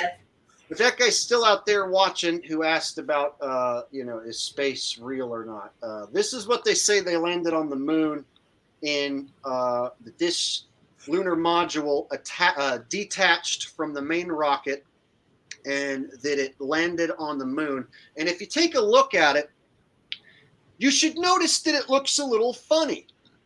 Like you should, just upon seeing it, there should be alarm bells and whistles that go off. Now, if you're a diehard space lover, you might start making up excuses. But personally, I think it looks more like a homeless tweaker shelter. And I've even asked people when out on the streets, hey, do you think this looks like a lunar module, or do you think it looks more like a homeless tweaker shelter? The common man on the streets will say it looks more like a homeless tweaker shelter, right? So my thing is if you really start zooming in, the devil's in the details. Like, what does he do? Like, what is the spaceman doing? Like, is this a computer? Like, what is he even looking at? And when you really look close, it's like, look at this bar that comes out here, and this bar here, and this like tarp thing that's just hanging there. And then let's see, if we go up here, like, what is this, like an intercom system or something? Yeah, what is Hey, that? fellas, come back. This is the intercom for the moon. It's lunchtime on the moon, fellas. Come back over and out. It's like, look at that. Like, what the hell even is that? It's like they took some random parts and some tinfoil, and they shoved it together, and they're like, that looks good enough. People will and I find this thing funny. It's like a Twinkie or a hot dog or something. Just like a random Twinkie We or a got hot a dog or something. super chat from Viking. And then look at the paneling. This is airtight, man. This is airtight, bro. This paneling. Seriously. Yeah, that shit is as airtight and well built, American made, man. That's what they made in America. How much did that cost? Do we know? Oh shit, hundreds of millions. I forget the exact number, but we'll have to look that up. Before Javid, I think there's another super chat from Viking. All right, Javid says agreed that the rocket goes downward till you can't see it, but after the booster's released, you see footage of the rocket in space. Is that another rocket with nobody in it, or fish lands? Well, that's when they switch away to their stock footage. So their stock footage is of the back view of the rocket thruster. So that doesn't have that's just like bullshit footage that they stick in. So once the rocket starts going down and they're done with showing you the actual takeoff footage, then they switch to that booster coming off, and then usually it's a nighttime sky. Like it'll go from daylight to nighttime like that in their footage. And so it cost $50 million to build that. $50 million. $50 million. What? All Halo Cat says, Jake and Shay, your teamwork has become better and better. Hey, well, the more that we work together, the better it's going to get, and Shay's getting more confident with her research and talking to crowds, talking to my audience. And you guys have accepted her in, and a lot of you guys now watch her and follow her. So that's, of course, going to come naturally. So, yeah, $50 million. Thanks for looking that up so that we actually have a Yeah, that's crazy. So Fifty. if that guy who asked the question about space being fake, if you're still watching, you just have to ask yourself, do you really think that this thing landed on the moon? And just looking at it, I see what looks to me like curtain rods, scotch tape, tin foil, uh, crap, basically. Yeah. Where did the money really go? So that's I'll put another link. so that's definitely an image right there that I like to show people, and you'd be surprised how many people who believe in the moon landing don't even know that that's what it looks like. When I showed my dad that the first time, his mouth dropped open, but since then he's like put it out of his memory. So that link I just posted was to my channel. Somebody asked again. So that is how I ended up being the first guy in the world to put that on a T-shirt. You know, this is the prototype. What a great shirt! I actually spelled tweakers wrong on this. This is the prototype. So I actually went to sell a shitload of these. Like I've sold, not even kidding, thousands of dollars of these, multiple thousands of dollars of these. That's great. Yeah. So, before we shut her down, I can even go ahead and show you the map that those shill guys were trying to push. I'll show it to you, Shay, and we can even do a future episode about it. Smash Yeah, it. I'll have to watch some of their videos.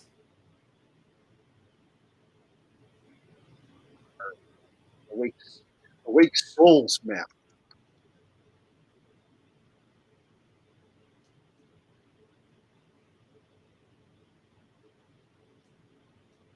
Here it is.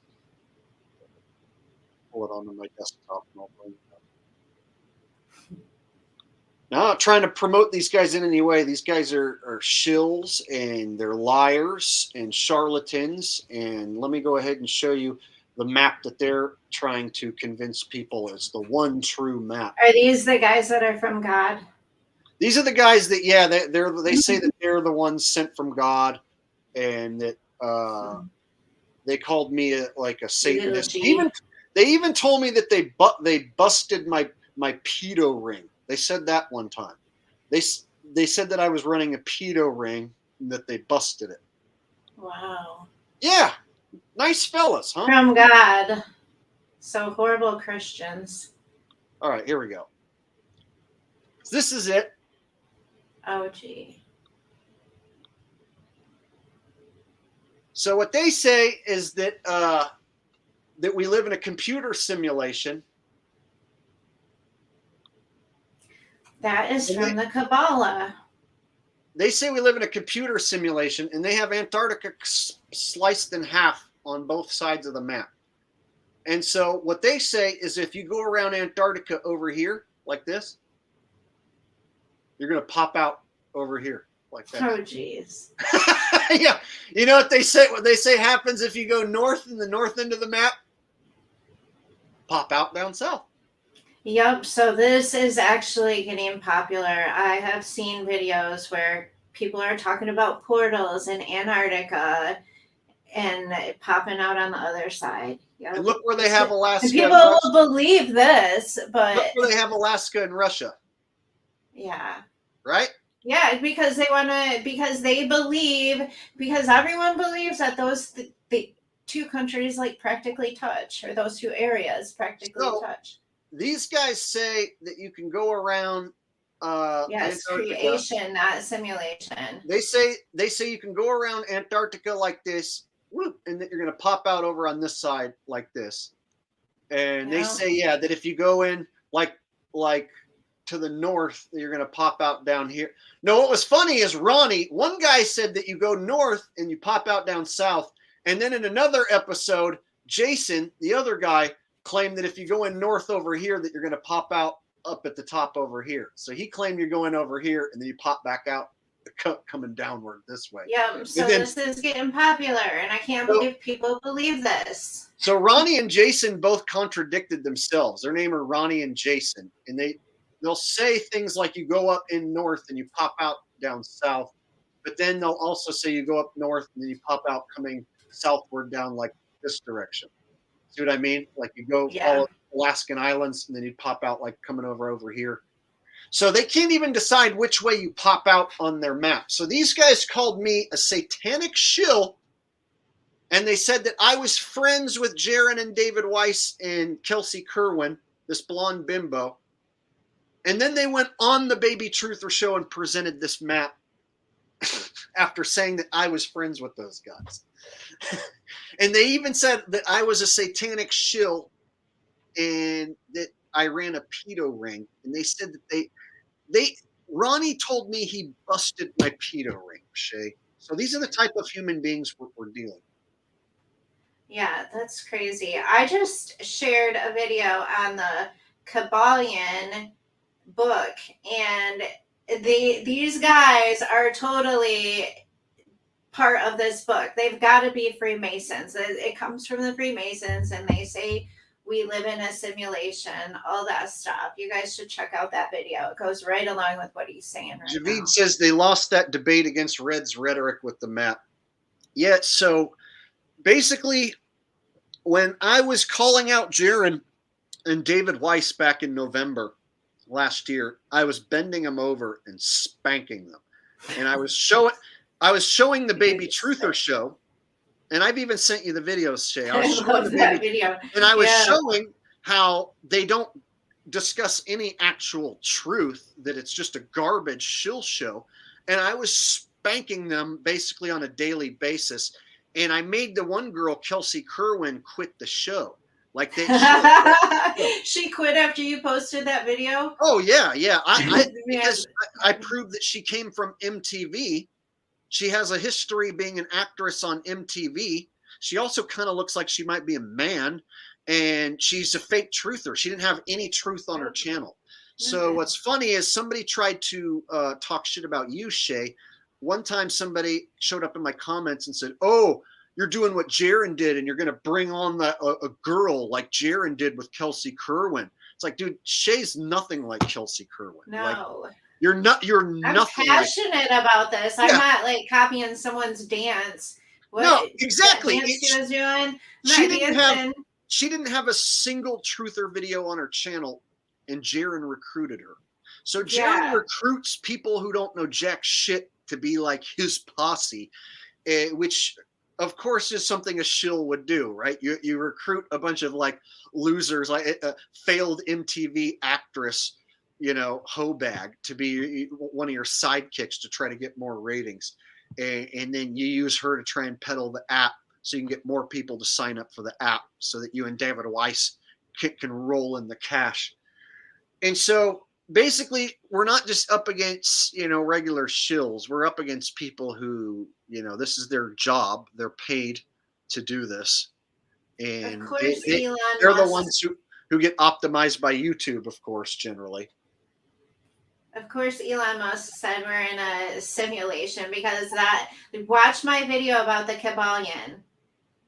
Or just look up the book and you can watch a video on the book, and that is their goal. They want you to believe you're in a simulation. And if you're on the globe, they want you to believe you're a teeny tiny piece of dust.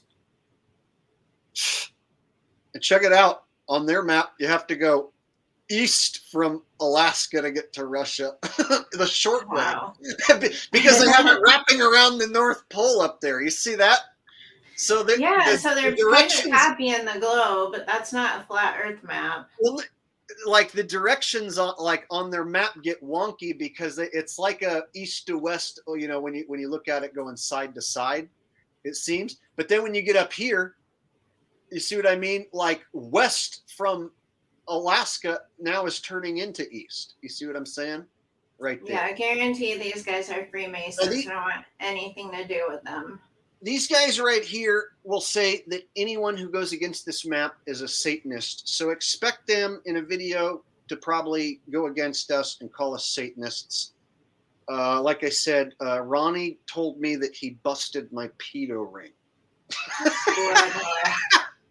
Wow, how He low. told me that. He told me that he busted my and David Weiss's pedo ring, and then he went on David Weiss's show and presented this map. He went on David Weiss's show and promoted this map? The Baby Truther show. So it was Jaron. I need to watch a few episodes of that. That was really shocking. Your video on them. I did not know that they made themselves into babies. If you tried to do that with my image, I'd be so mad. Right. Here, let me don't turn me into a baby. Here, I'll go ahead and just bring it up for you and show you since we're talking about it.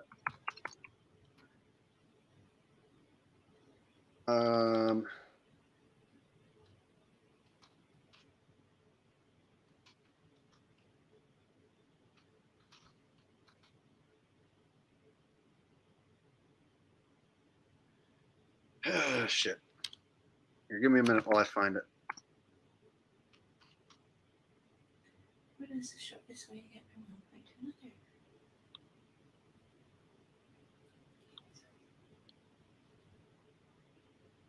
Yeah, they all have ties to the Rockefellers. And I'm definitely a creationist, not simulationist. I think the simulation thing is so ridiculous.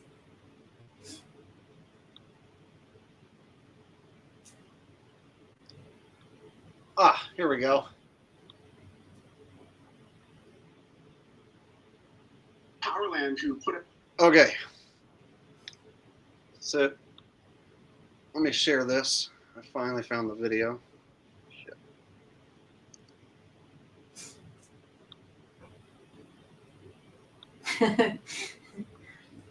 So you can I'm laughing just thinking about it, thinking about her dancing and here. Okay, so you can see my screen now. Here we go. So this is Ronnie Harris and Jason, whatever the hell his last name is. Jason Freemason. Ronnie and Jason, and these are the two guys that have that what they call a stereographic map that we were just looking. I can tell just by looking at them what they're all about. All right, and so they went on the Baby Truther show with Jaron, David Weiss, Alex Stein before he got promoted, and Rose 777 and Kelsey Kerwin. So the Baby Truther crew was Jaron, David Weiss, Alex Stein, Rose 777, and Kelsey Kerwin. And these two guys were saying that I'm friends with the Baby Truther crew and that I know them and I hang out with them. And then they made videos calling me a satanic shill and that I run a pedo ring. Because I was saying that Jaron's show is a pedo show, or it has pedo vibes, is what I was saying. And so what they did is they ran a concurrent investigation calling me a satanic shill who's in on it, who's running a fake investigation. This is what they told their audience. They said that I was running a concurrent fake investigation and that I hang out with all those guys and that I'm friends with them. So after I exposed Jaron and Kelsey Kerwin and all these guys, I exposed the shit out of them, they went on the show of the guys they said I was friends with and presented their map. So this is basically the episode where they're all there together. You see what I'm saying? And I'll find a clip even of them showing the map.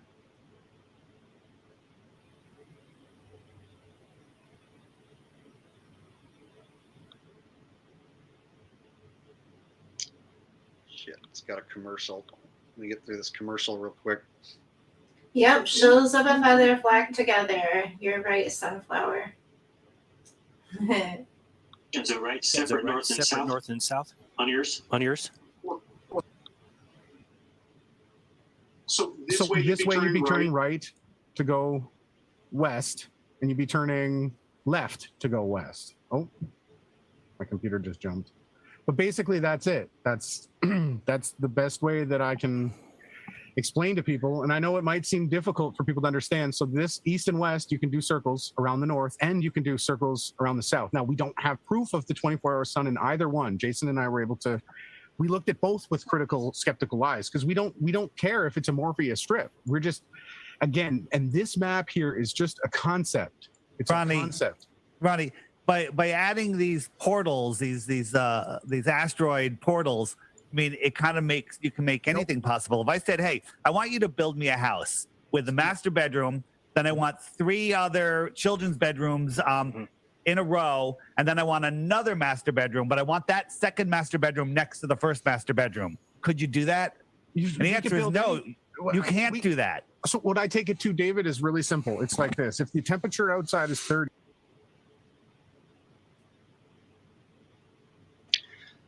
so there he's comparing like the sun going through portals to be like, oh, well, can you build a master bedroom with a portal? What if I want a master bedroom? So basically, this is the controlled debate that they have. Does Dave have a black eye in that video? It does kind of look like he has a black eye in that video. I didn't notice if he did, but like, how weird. Like, men getting together and punching each other in the eye. Keep the secrets. But check it out. So this is them when they start talking about this this stereographic map, just to show you like how they're trying to control both sides of the debate.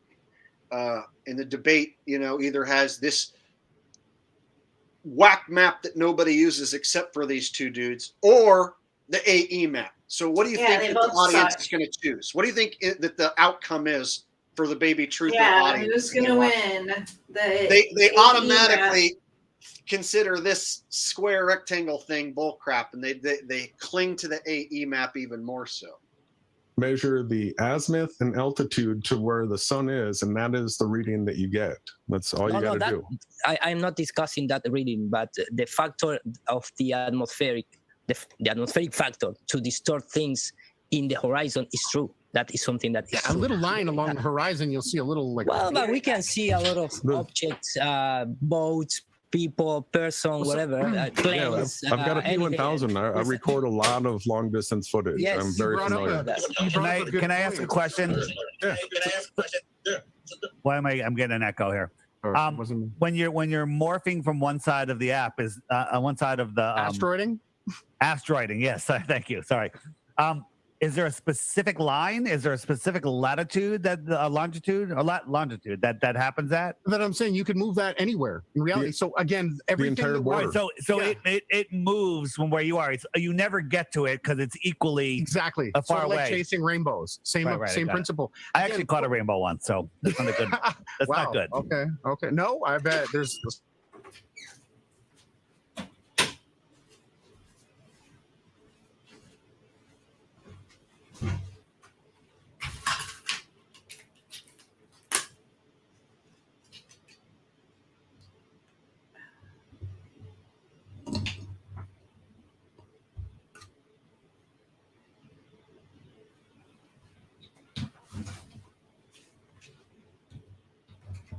Shit. I had my I was like, why can't I hear him? I had my mic muted. Okay. So what they do is they control both sides of the narrative this way.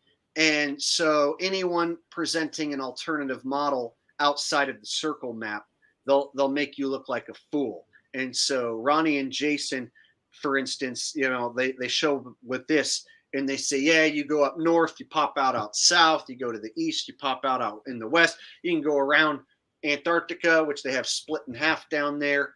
And so when people see, okay, my options are these weirdos or the AE map, I'm going to stick to the AE. And those weirdos are supposedly the Christians, and that bothers me too. Yeah, and so these guys say that it's not Jesus. You know what they call him? What, Yeshua. Yahashawai. Yahushua, Yahweh. Yeah, so I noticed people use different words. I've heard Yahushua, Yeshua. These guys say Yahashawai. So which all means Joshua. Team, it's up at the top of the screen. Team Yahashawai.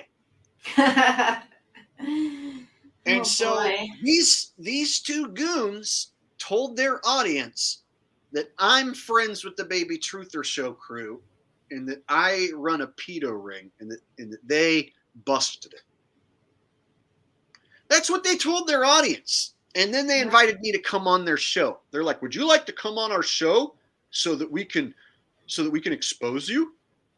Yeah, I'd love to.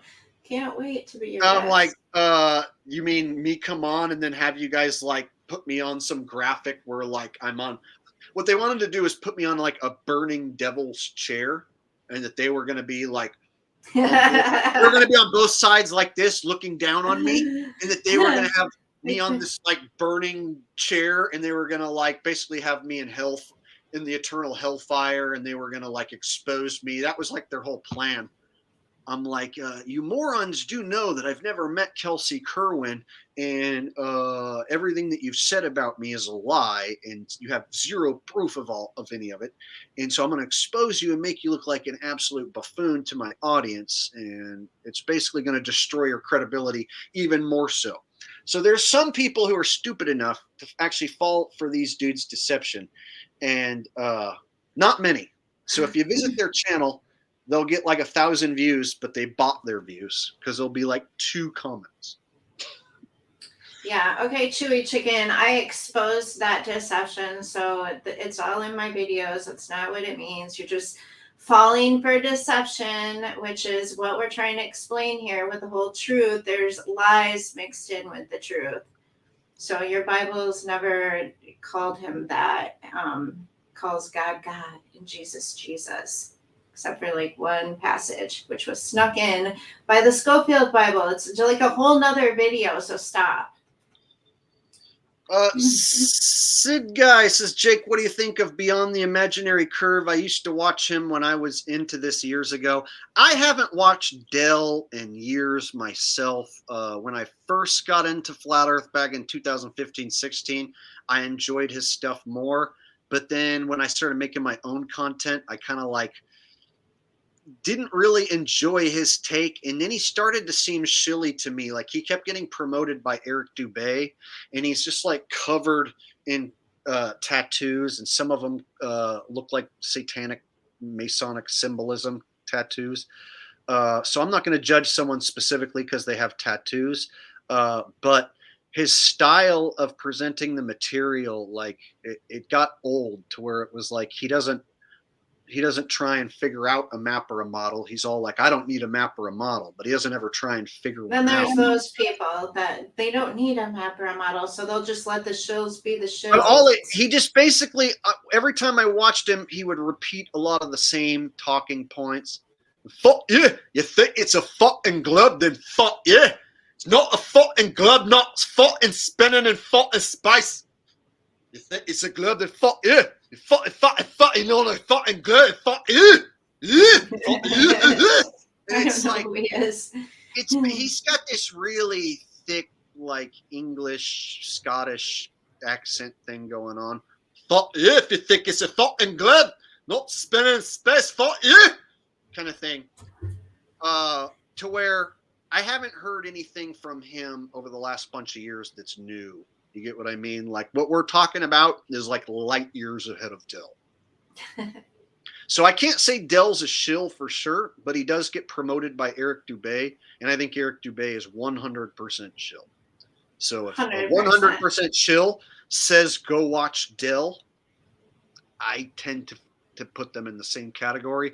But Dell's never done anything shilly specifically to me, and he's never made like a flat earth asshole, anti-flat earth asshole video or anything like that to where he like totally outed himself. So I can't say for sure that he is. And I know a lot of people still like Dell, still watch Dell, but can anybody bring up anything that he's done or said in the last bunch of years in his shed that has brought anything new to the table?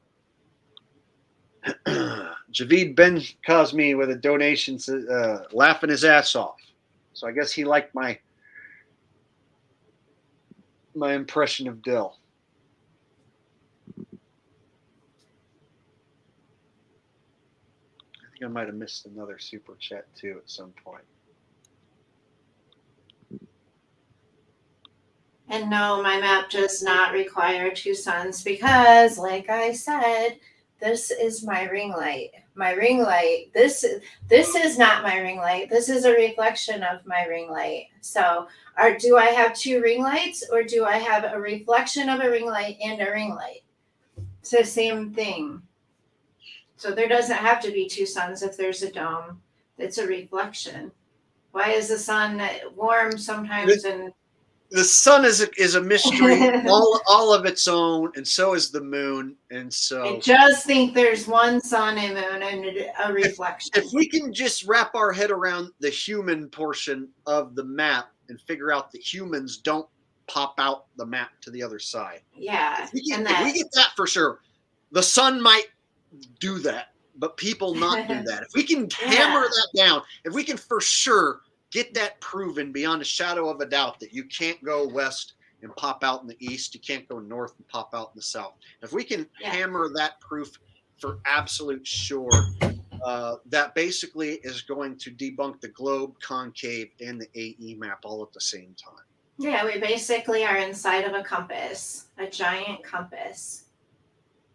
Possibly. You got to remember, you got to also consider question marks on the outside of our barnyard, and if you throw in new land masses, we can add new land masses and stuff, but north is north. Even bigger, then who knows? South is south, west is west, east is east, and you can divide them into 4 sections. You can split the earth in half. And then if there's between north and south, half between. If there's west. These reset events every 400 or 500 years, however long, if there's reset events, you can only imagine how many times, in the past, this could have happened to where we get to a point like this, let's say, and then the earth floods, earthquakes, volcanic eruptions, all going on at once, what have you. So if there is some sort of reset to go on again, the elites are the ones who are set up and prepared to hide underground and then pop back out and gather up all the land again. So you have to wonder if in the past we've been in this situation before, like every 100 years. I mean, even the flat earth, go look up the flat earth 100 years ago. It was the exact same thing, that a Jake probably existed. Someone like me probably existed. So yeah, I mean, that kind of stuff does make you feel like you're in the Matrix a little bit, but I'm still a creationist. It's just weird how history is constantly repeating itself. Chewy Chicken is just, he thinks that Asians, I guess, are the same as Native Americans, and I guess they speak differently. Are Asians just, were they magically created in Asia? See, that's the thing about human creation, and if the map and world are bigger than we know, then perhaps people who look like Asians might be on some other land masses that we don't know about, and their descendants came over. We don't know how many resets, like I was just talking about resets. We don't know how many resets have happened in the past. So we don't know, which people boated from which continent when and how many times. So you got to look at our history as being still up for grabs. And they lied to us about damn near everything. So you can't just consider everything. You can't throw out everything that Jay has showed you. Look at this book. Like damn near everything in here is a lie. So let me make this point. You can't throw out every single piece of evidence that Shay showed, FPV showed, and that I've showed that supports this notion, and then go, Native Americans and Chinese and Japanese, they look the same. Yeah, so that doesn't make the whole everything that we've shown you go away. Yeah. Understand, Chewy Chicken? So I understand that you're skeptical, Chewy Chicken, but that skepticism and that statement in and of itself isn't an actual debunk. You probably followed Rob Skiba. That's what I'm thinking. And can we just say that Jake uncovered the fact that Rob Skiba is a CIA agent? He I can't called say that's what he is himself for out. sure, but he's definitely COINTELPRO, and I think I don't even think he's really dead. I think he's fake dead because Me there's too. old footage of him predicting the pandemic down to a T and exactly how it's all going to go down, and then he died of the spiky ball disease. What are the And he odds? was a Kabbalist. I did a video exposing him. Jake did a video exposing him. We've done a lot of videos exposing the same things, and just now are meeting each other. So basically, the guy died from a thing that he called out back in 2013 or 2012. How convenient. Like he literally called out every detail of the 2020 every detail that went down. The pandemic. He called out the pandemic back in 2013 and exactly how it was all going to go down, and then he got the spiky ball disease and died from it. So how are you going to die from the thing that you told us was coming? Yeah, exactly. And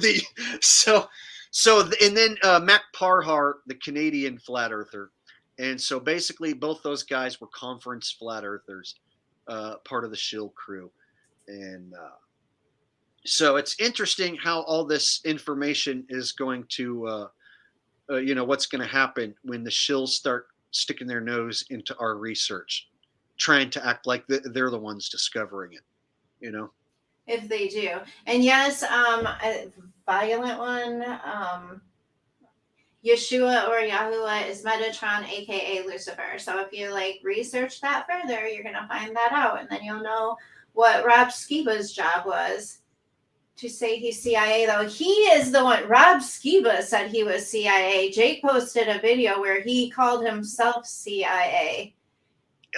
They all have a bit of a military policey vibe, yeah, you can just look at them and actors. Dave Weiss has a military policey vibe to me.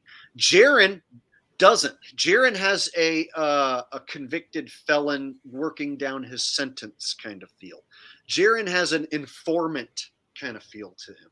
So I feel like a guy like David Weiss is he's got this police thing. RV Truth, he's even calling himself the Truth Police.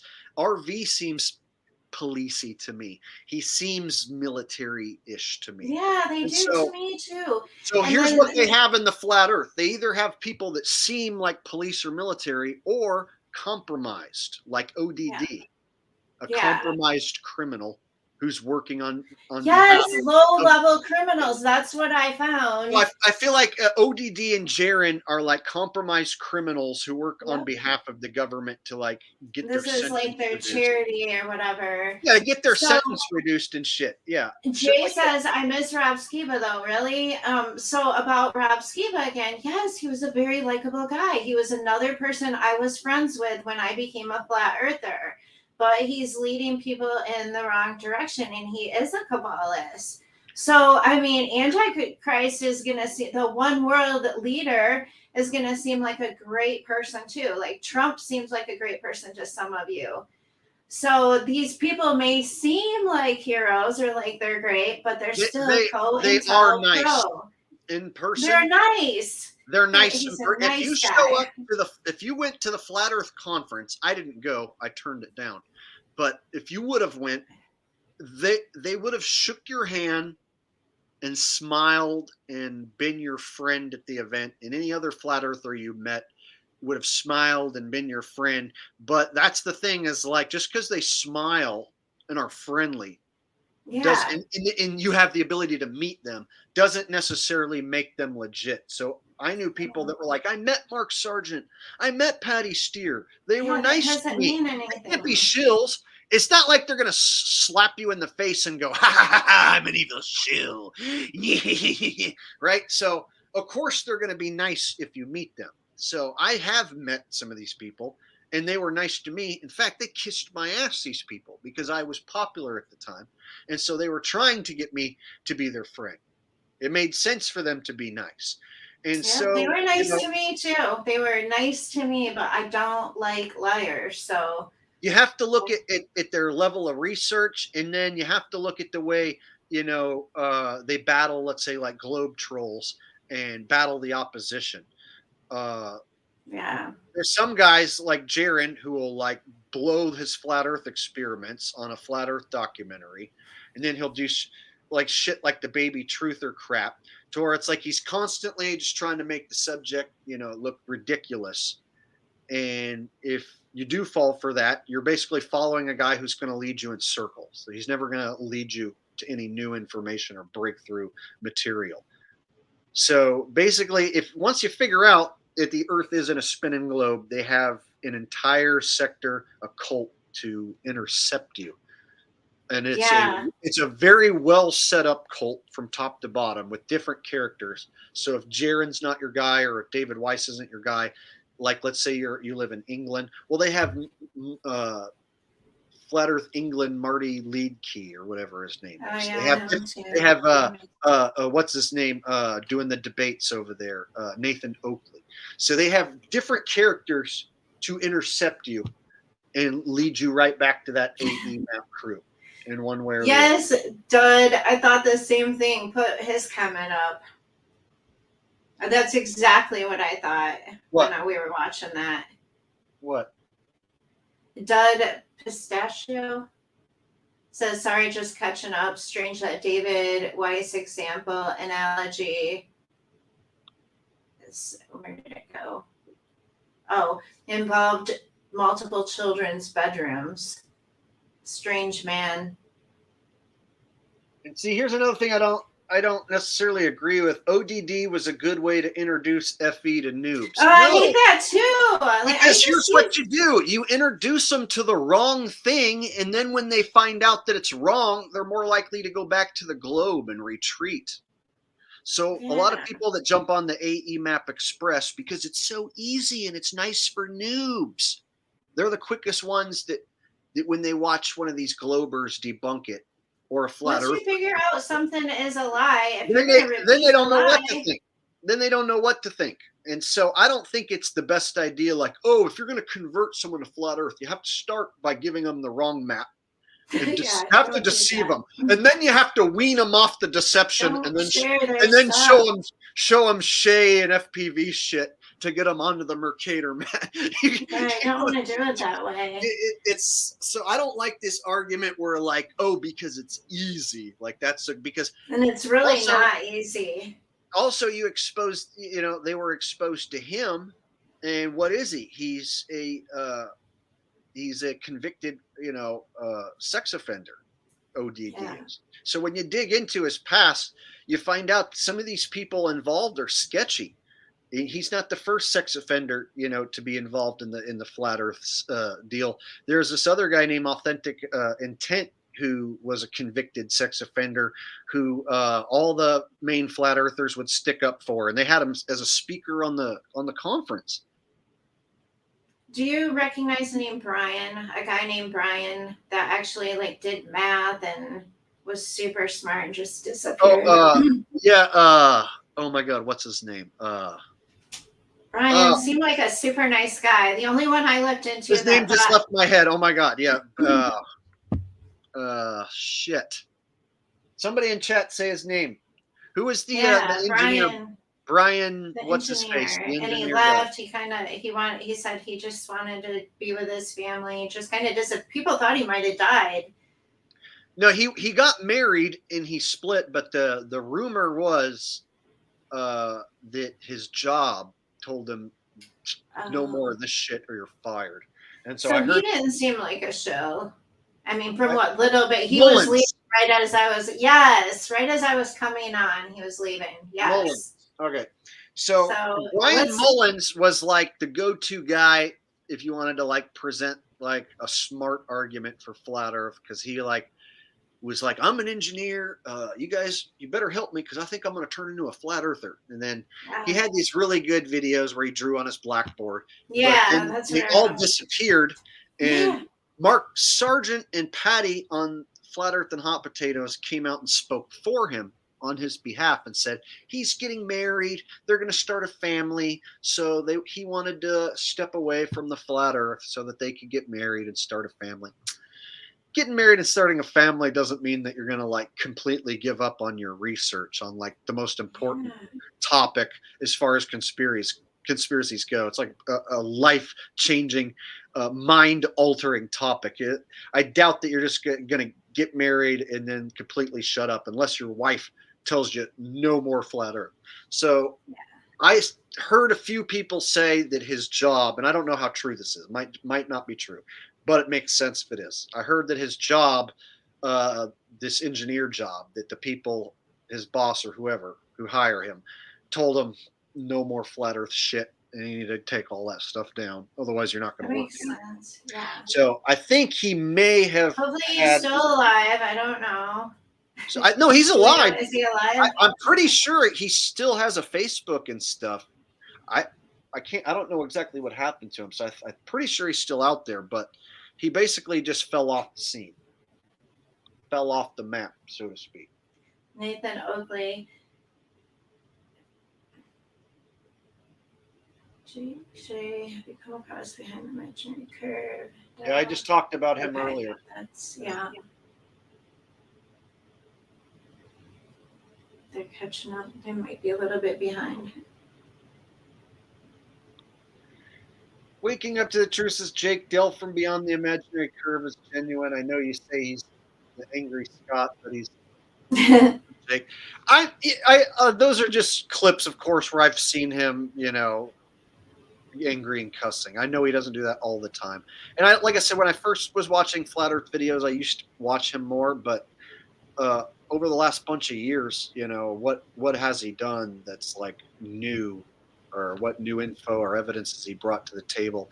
And like I said, what concerns me is Eric Dubay gives the guy a shout out a lot. And so Eric Dubay generally doesn't give anyone a shout out. Usually Eric is like, I'm the only real one and everyone's a shill.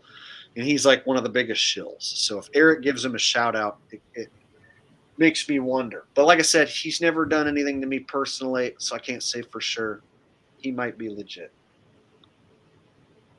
Javid says, someone in the chat asking if allegedly Dave is a shill. I don't think so, because he's not promoting the map heavy and he's no longer in contact with AE mappers. Allegedly Dave. Is that like the black guy? Is he a black guy? I don't know who that is. Is he like an English black guy? I can't quite remember. I'm not sure who that is either.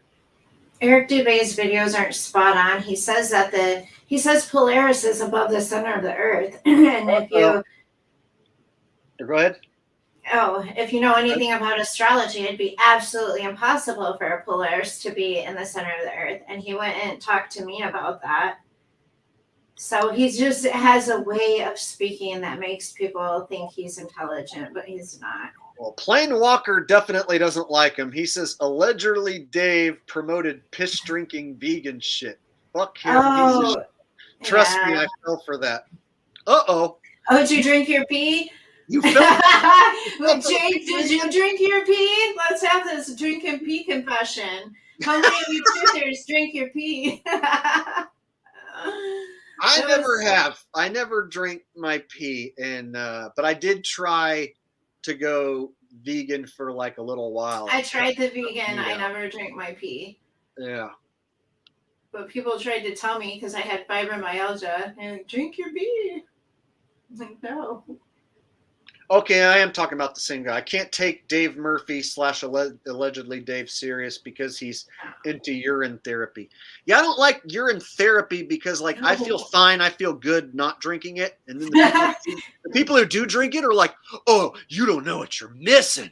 Oh, it'll just make you feel so much better." And I don't like this whole concept that like I feel fine, I feel good right now, I feel healthy. There's nothing about my feeling right now where I'm like, oh, if I could just like drink some urine, then I'll feel so much better. So it's like these people who do it will try and tell you, oh, you think you feel good now? Just wait till you start drinking urine kind of thing. And I just not buying it that if I drink any of my own urine that I'm going to be like, whoa, I was feeling good, but now I feel great. Whoa. I feel like it'd make me sick. I feel like that's waste, and you're not supposed to drink it. I think so you have a super chat. Emergency situation or something, mm-hmm. You're in the desert, you have to like wet your mouth or something possibly, Or if I was on death's doorstep and no medicine was working, and that was like one of my last things I was going to try. Yeah. But when people are like, oh, pee is the most magical, wonderful thing. It's like, if I drink a gallon of water right now, I'm going to piss like that gallon out over the next couple hours. Or you're telling me like, that's a magic gallon. It's like, I just drank a bunch of water. Of course I'm going to pee it out. If I drink a bunch of beer, I'm going to start peeing it out in like half an hour. 20 minutes. If I start guzzling beer right now, 20 minutes, I'm going to start peeing. Are you telling me that's magical yum yum juice? No, it's pee from beer that I just drank. If anything, it's bad, right? So they want to tell, and then that's when they'll change their story and they'll say, no, you have to be eating a healthy vegan diet in order for your piss to be healthy. Screw you. That sounds like a recipe for disaster. Yeah, scroll up. You missed a super chat. Okay, there it goes. I know about Goyim TV. I haven't not contacted anyone from there, but I have looked into that. Oh yeah, I wrote that down last time, and Handsome Truth. We were gonna see if he was really handsome. Oh, I totally wrote that down. Actually, I think it's like a couple pages back on my notes that I wrote that down, and I need to tear it out so I don't. Okay, this time I'll tear out the note and leave it on my calendar. Yeah, we need to look this guy up. Thanks, Andrew Jordan. If you just jumped in, you missed a lot of info, so you'll definitely want to go back and catch the beginning of the stream and catch up. We covered a ton of stuff today. Yes, we did. Beyond the obvious, this vegan warrior was a cop, from what I remember. Yeah, that guy is a piece of shit. And there's a reason why he never made it as a YouTuber. Nobody gives a shit about that guy or his opinions, because he's like angry black man vegan. And all he ever did was push the same rehashed AE map crap. And then when that didn't work, he started trying to be Mr. Crypto. So he tried to be like, oh, I'm a millionaire. I'm a vegan and I'm black and I'm mad and I make a bunch of money on crypto. If you say anything bad about me, I'll beat your ass, motherfucker. Like that's his personality. Did you imagine listening to someone like that? Like if someone's talking about cryptocurrency, you need to run. They're not part of the truth. Like they should be telling you to invest your money in gold and resources, not crypto. It's not just that. It's like he's got this like personality where like if he sees this clip of me saying this, he's gonna make a video for 100 people on his channel. You guys don't show him. And then he'll be like, I'm gonna beat your ass. If I'm gonna come to where you live, I'm gonna find you and I'm gonna beat your ass. I'm gonna beat your ass. I hate that shit. Yeah. So basically that's like his entire existence is that he's vegan, he's mad, he's black, and he likes crypto. And then he was on RV Truth's show, and you know how long they streamed? How long? Oh, 33 minutes. 8 hours. Oh, 8 hours? They did an 8-hour stream together. Oh my goodness. Did you imagine like streaming like a shill stream? Like we actually present real info. Imagine a shill stream. True. Where all you do is like talk about crypto in circles for like 8 straight hours and just garbage and bullshit. For 8 hours. And the vegan diet. So they talk about being vegan and talked about crypto and the AE map cult shit for 8 hours. I'm so mad I fell for some of this stuff. I fell for the vegan diet. I fell for the sacred name crap. It's not so much that you fall for it, it's that you learn. It's that you learn from your mistakes. Yeah. So don't be ashamed that you learn. You learn and you know what? You should be like, if you're in a truth community, once you find out something's a deception, who cares who you told it to? Who cares who believed you? If you find out you told a lie, you should correct it. Like, that's the truth. The truth is you told a lie. So fix it. Don't keep repeating it just because it's popular or the hive mind likes it. There's people on TikTok doing that. It makes me sick. They just keep repeating this lie. You know, they take little clips of Eric Dubay and they become popular. And then all of a sudden they have 100,000 followers just taking all these little clips, taking Dave Weiss's clips, and Yep. they're. Shay showed me. I didn't know it was true. Wait, can you bring that up? That guy's TikTok. She showed me on TikTok that that there's these guys who are getting super popular, just rehashing the same AE map shit. Clips. Just taking like an Eric Dubé clip and then putting it on TikTok, and then it gets hundreds of thousands of views sometimes. And so these guys who you've never heard of on YouTube, who haven't been, they're brand new to the flat earth. New. They've been brand in the flat earth like less than 6 months, and they're gaining this big following on TikTok. And so they're starting to wheel out some new characters who are like becoming the new mouthpiece of the flat earth when they've never been around, never done any real research. Yeah, and they even admit, when I call them out, they admit that, well, we're new. And I'm like, well, you're new and you're repeating a lie. And they just don't care. It's like all about popularity. And on TikTok, you can get paid for your views and likes and shares. So it's all about making money. Once they figure out they're lying and they're still selling out, it's just about the money and popularity. That dopamine. Got to get that dopamine. Javid says, I see the TikTokers all over Facebook. You know, the TikTokification of America has definitely changed things. People's attention span is so short that now they're only wanting to watch, 30 seconds, or if that, some random stupid crap. And so now it's like they're trying to cater to the brain dead TikTokers and show them these quick flat earth clips. And so what we're ending up with are the people who are falling for that stuff. Like a honeypot over there. Bottom of the barrel, stupidest people. Like, I watched a 30-second TikTok flat earth clip and now I'm wondering if it's true. It's like these are some of the people with the least amount of desertion. Like these are the people who are the least likely to see through. They're just TikTokers. They're just making minute-long videos. I'm on there too under Biblical Earth, and my TikTok was gaining 1,000 followers a day until I called out the map.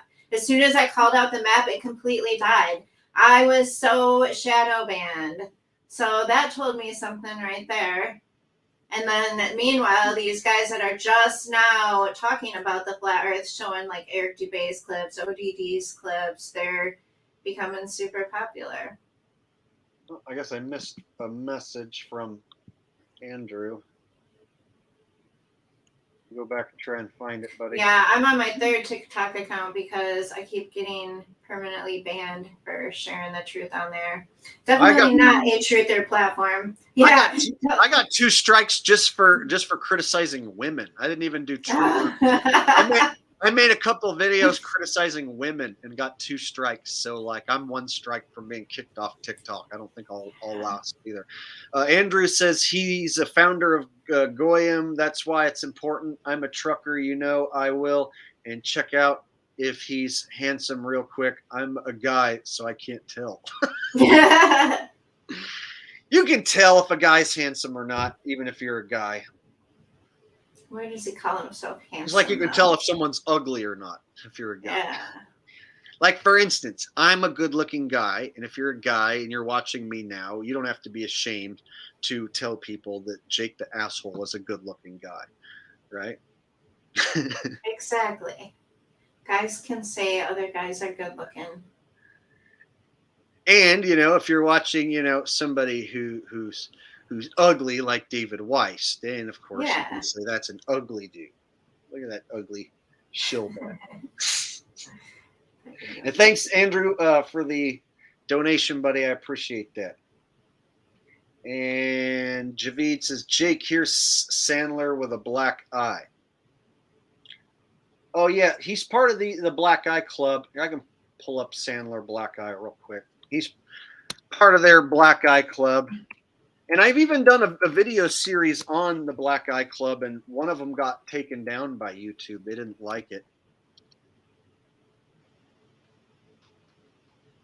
That one's over on BitChute. I did a couple different videos on this Black Eye Club. Adam Sandler. Black eye. Basically, anyone who's everyone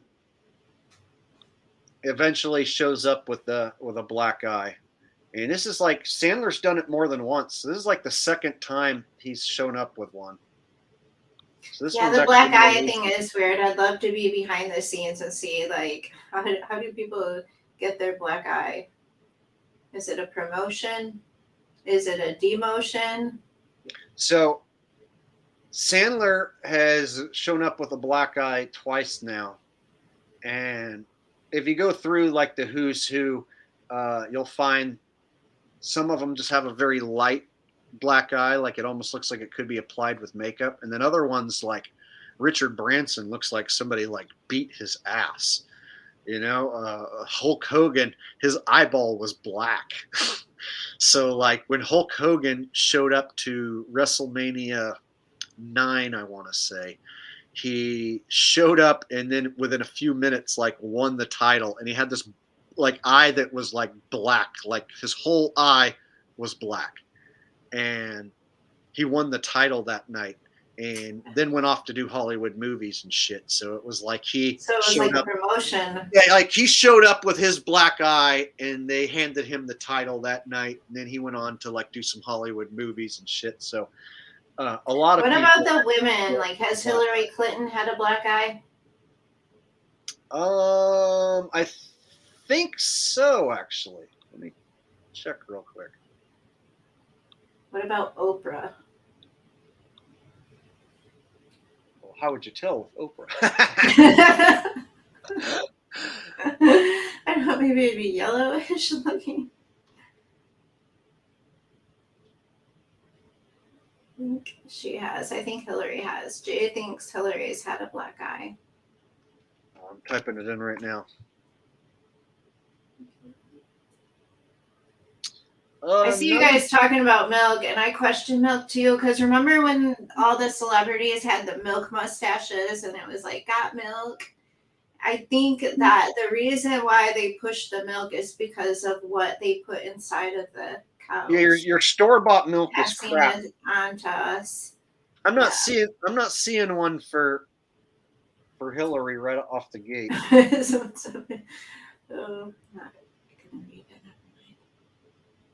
Yeah, I can't find one for Hillary or Trump, which is weird.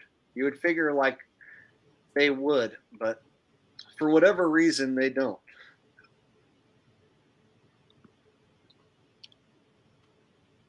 Here, I'll show you the Hulk Hogan. What about Donald Trump? I could never find a black eye for Donald Trump. That's what I just said. I can't find one for Trump or Hillary.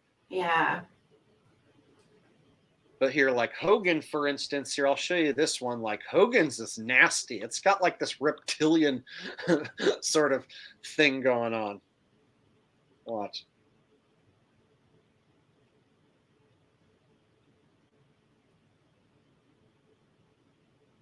See? Wow.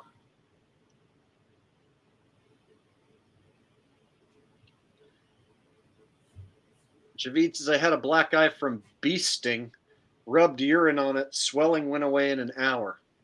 There's something to that because, you know, you pee on a jellyfish sting. So. Bee sting. I said bee sting. I heard you say bee sting, but like, bee sting. Oh. Bee sting. A bee sting. Bee sting. I've heard that with jellyfish too. Jellyfish. Like, you get stung by a jellyfish, someone pee on your foot. Pee on it, and then you get instant relief. Donald Trump is the one giving the black eyes. Now, it might have an antiseptic quality to it, but that doesn't translate to being healthy to drink. Yeah. Antibacterial, like putting it on your skin is totally antibacterial, antiseptic doesn't necessarily equal like, yum, drink it.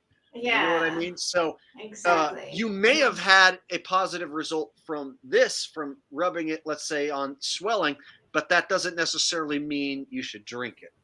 Someone said if you pee on your feet, it gets rid of fungus. I feel like I believe that. I'm not going to try it, but this black eye by Hogan right here. Wow. So he showed up to WrestleMania in Las Vegas. He wasn't supposed to be in the main event, but the main event was Bret Hart versus Yokozuna, who was like a sumo wrestler, and the sumo wrestler beats Bret Hart, and then Hogan comes out, walks into the ring, picks up the sumo wrestler, slams him once, does a leg drop, gets the pin, 1, 2, 3, shows off his black eye to the crowd, walks out with the belt.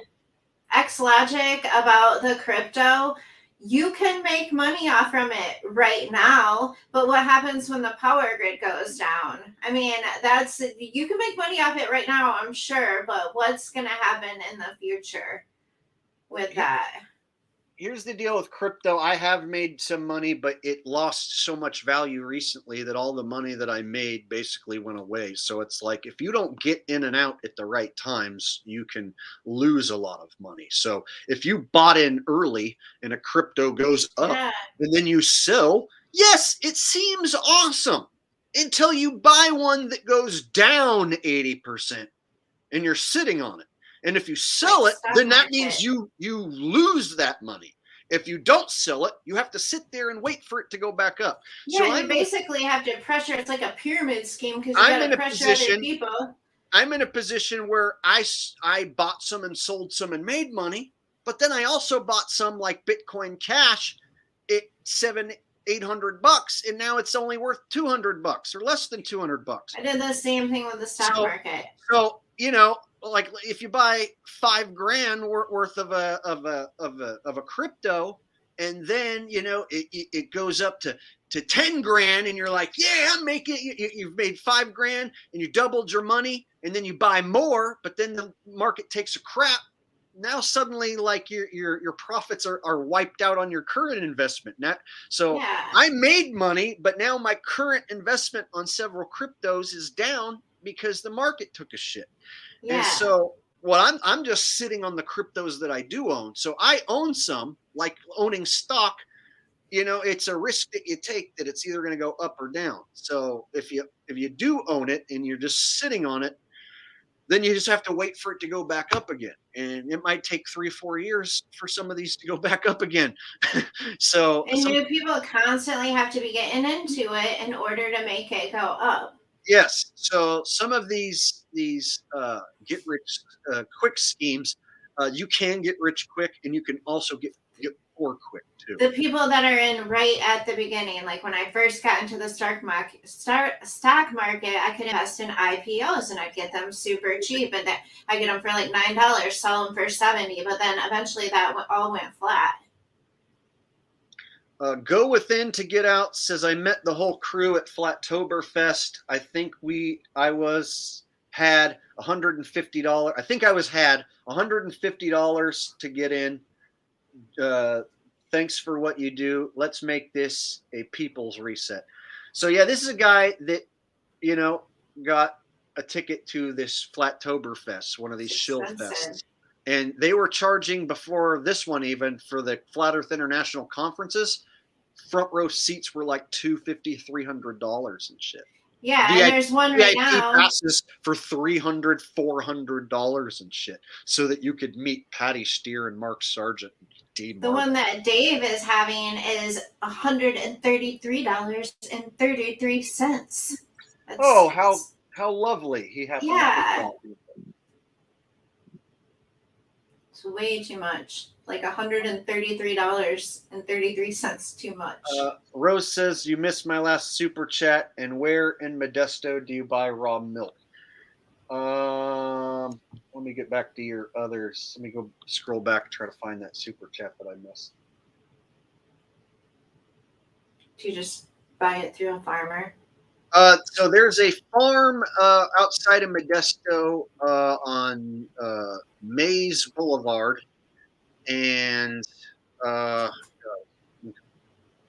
give out the address. I'm going to go pick up any raw milk.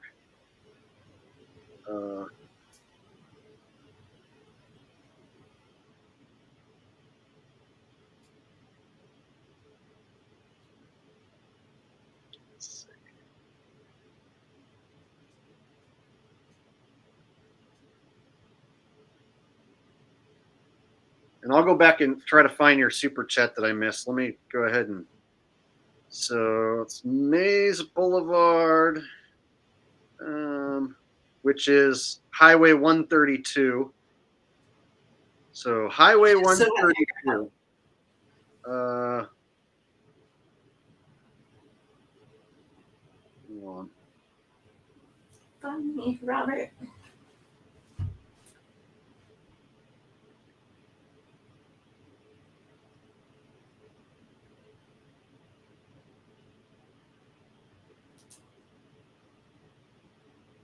All right. So I don't know the exact address offhand, but I do have the address of the gas station that is right next to it. So 6943 Mays Boulevard, Modesto is the Chevron. And just after the Chevron is their driveway, is a big diesel truck trailer, a diesel trailer. And it says raw milk, simply bottled. So that's the farm where I go, is on Mays Boulevard, Highway 132.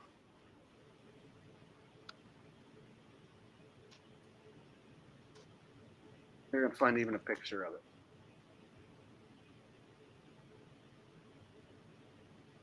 It's probably the good bacteria, said Guy. I actually found some pictures. One sec.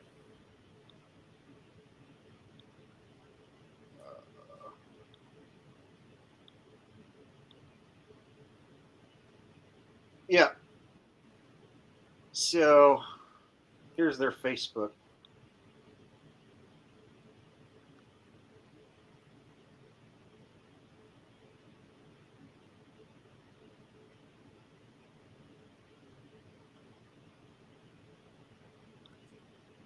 Oh, 7506 Mays Boulevard. For those of you in California, here it is right here. 7506 Mays Boulevard. That's where I buy my raw milk from. Does it taste any different? Yes. Better? Most definitely. Hold on, let me share this screen. That way I can give a shout out to the place. I mean, not everyone's going to live near Modesto to be able to buy it, but if Rose is ever passing through there, here. So this is the place where I buy mine. There it is. Here, I'll show you. You can even see the cream and the milk separate. True X logic. Bacteria is good for your gut.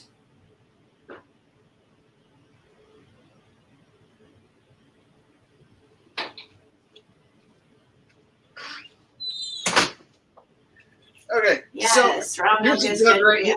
Here's a jug right here, and I'll show you the difference between this and a regular bottle of milk.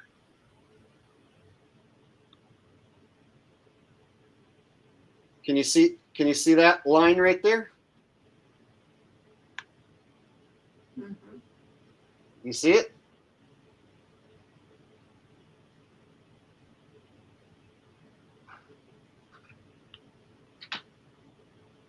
Right here? That's where the cream and the milk meet right there. So this top is nothing but cream. I don't know if you guys can see this line, but that's the milk down below and the cream is on top. So basically, if you open up a fresh jug and you have the cream all on top and you pour the cream out, it'll come out first. So coffee creamers are all trying to basically replicate that layer of cream in there. Check this out. I'll show you.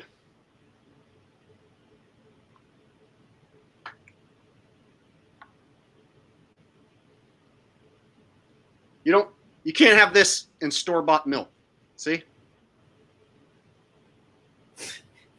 That doesn't happen with store-bought milk. So the difference is it's way creamy.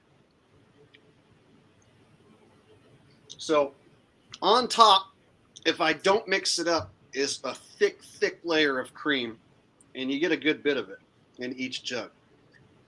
If I want it to be, the milk to be all creamy, I can mix it all up, and then the milk and cream will be all mixed together.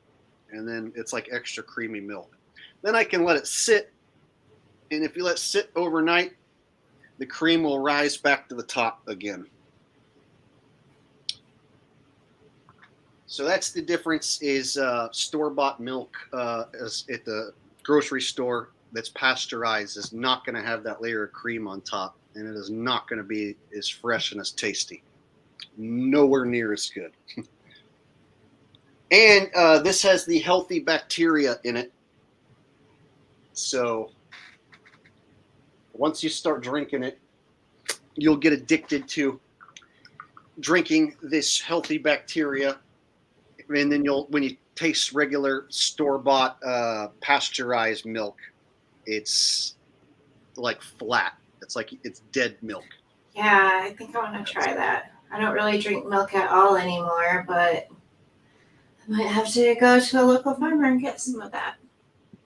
Okay, and before I get you to had a couple of Jana's, super chats. before I get to Jana's, I know I think I missed. Rose said I missed one. Let's try and go back real quick, and then I'll read Jana's. One said, "Why raw milk?" It's because when they pasteurize it, they kill all the healthy bacteria. So when you drink it raw, you're getting it the way it was supposed to be. Javid says, Rose 777 Bellman, realmilk.com. I don't know what the Rose 777 thing is all about. She was the one asking about the milk, I think. Oh.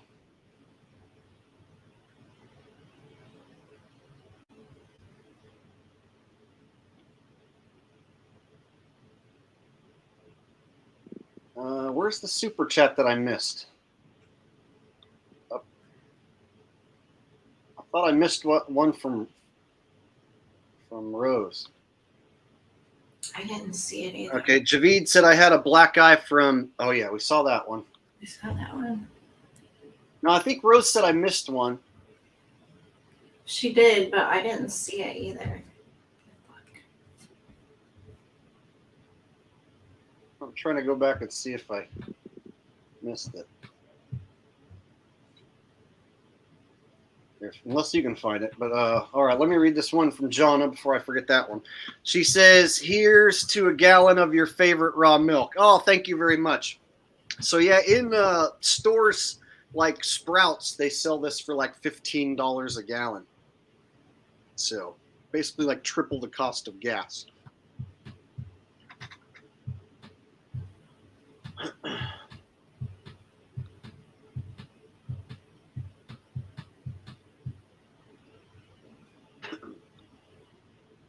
I see one from Andrew Jordan. I don't think you read. Way up there. It says, Jake, I bet your mom could tell if he's handsome. Okay, Jake. You read that one. Oh, there's one by Javid. It says raw milk tastes better because the cream, it's more like a shake. Realmilk.com, guys. The lactose intolerant peeps do fine on raw milk. Yeah, I dig it. I'm going to try it. Once I started drinking it, I got hooked on it. Now I can't drink the regular store-bought stuff. I have to like pick up the raw milk. So when I go through Modesto, I can get it for $6 a gallon if I go to Modesto. But if I buy it at a health food store or whatever, it's $15 a gallon. I'm looking for. I do not see it. No? I looked all the way back. Yeah. She says I missed her last super chat. Maybe it was on a previous video. Oh wait, if the Japanese weren't nuked, what killed so many? We're not saying that nothing happened with the Japanese. I mean, we said that they will sacrifice their own people in these wars. I think we can carpet bomb some areas and then just say that we did it with one big bomb. I don't think that, I think if you look into nukes, there's a lot of propaganda around nukes and world-ending bombs. And we never know how many people really, truly died. We only know what they tell us. So, carpet bomb a country with regular bombs, and then tell everybody you did it with one giant bomb, even. And then when you go back and look at the nuke testing footage, it's Hollywood propaganda crap too, as well. With cheap Hollywood special effects. Yep. Is that how far back? So that was the one. It was like quite a ways back. What's the time on it? Does it say a time? Yep, 9:34 p.m. 9:34. Yep. Mine says 9:34 p.m. That's so weird. So maybe 6. Oh, 6. Okay. I at least want to pull it up on screen.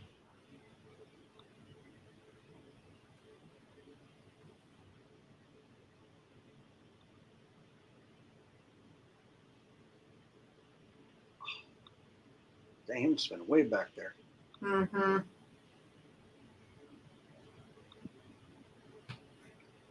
All right, let me just pull that up real quick for her so that she gets her quick shout out for that. I'm almost there.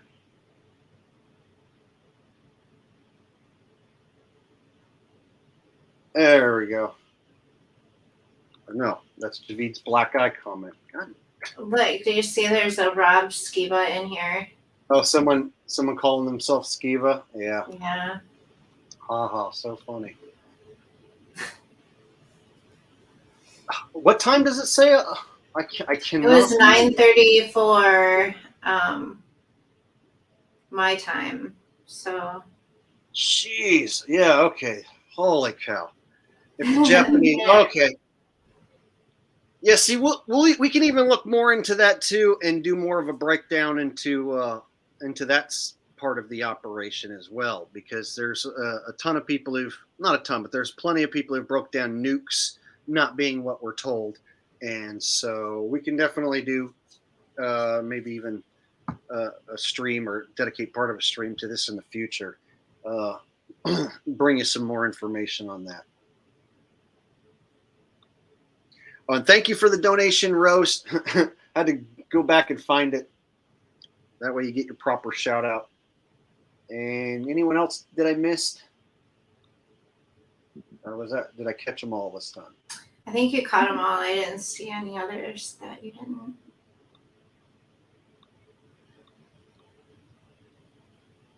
All right. If people are going to donate, then of course they're going to get a shout out and their comments are going to get read. It's not obsessing over super chats. We don't want to leave people out. Yeah, my thing is, if somebody's going to spend their money and they, for a super chat, I'm going to take that extra time to find it and read it, because they're spending money, and sometimes if somebody sends a super chat and I miss it, then it makes me feel bad, like they took the time and effort to send super chat and I didn't catch it. So I do my best to make sure to catch it. And with this StreamYard, we can put people's comments up on the screen, whether you send a super chat or not. So even sometimes if we find a comment that we like that's not even attached to a super chat, I can pull it up on the screen.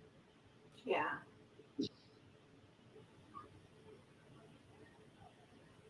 All right, so if you guys are having fun today, you enjoyed the stream, can you do us a favor and smash the thumbs up before we get on out of here?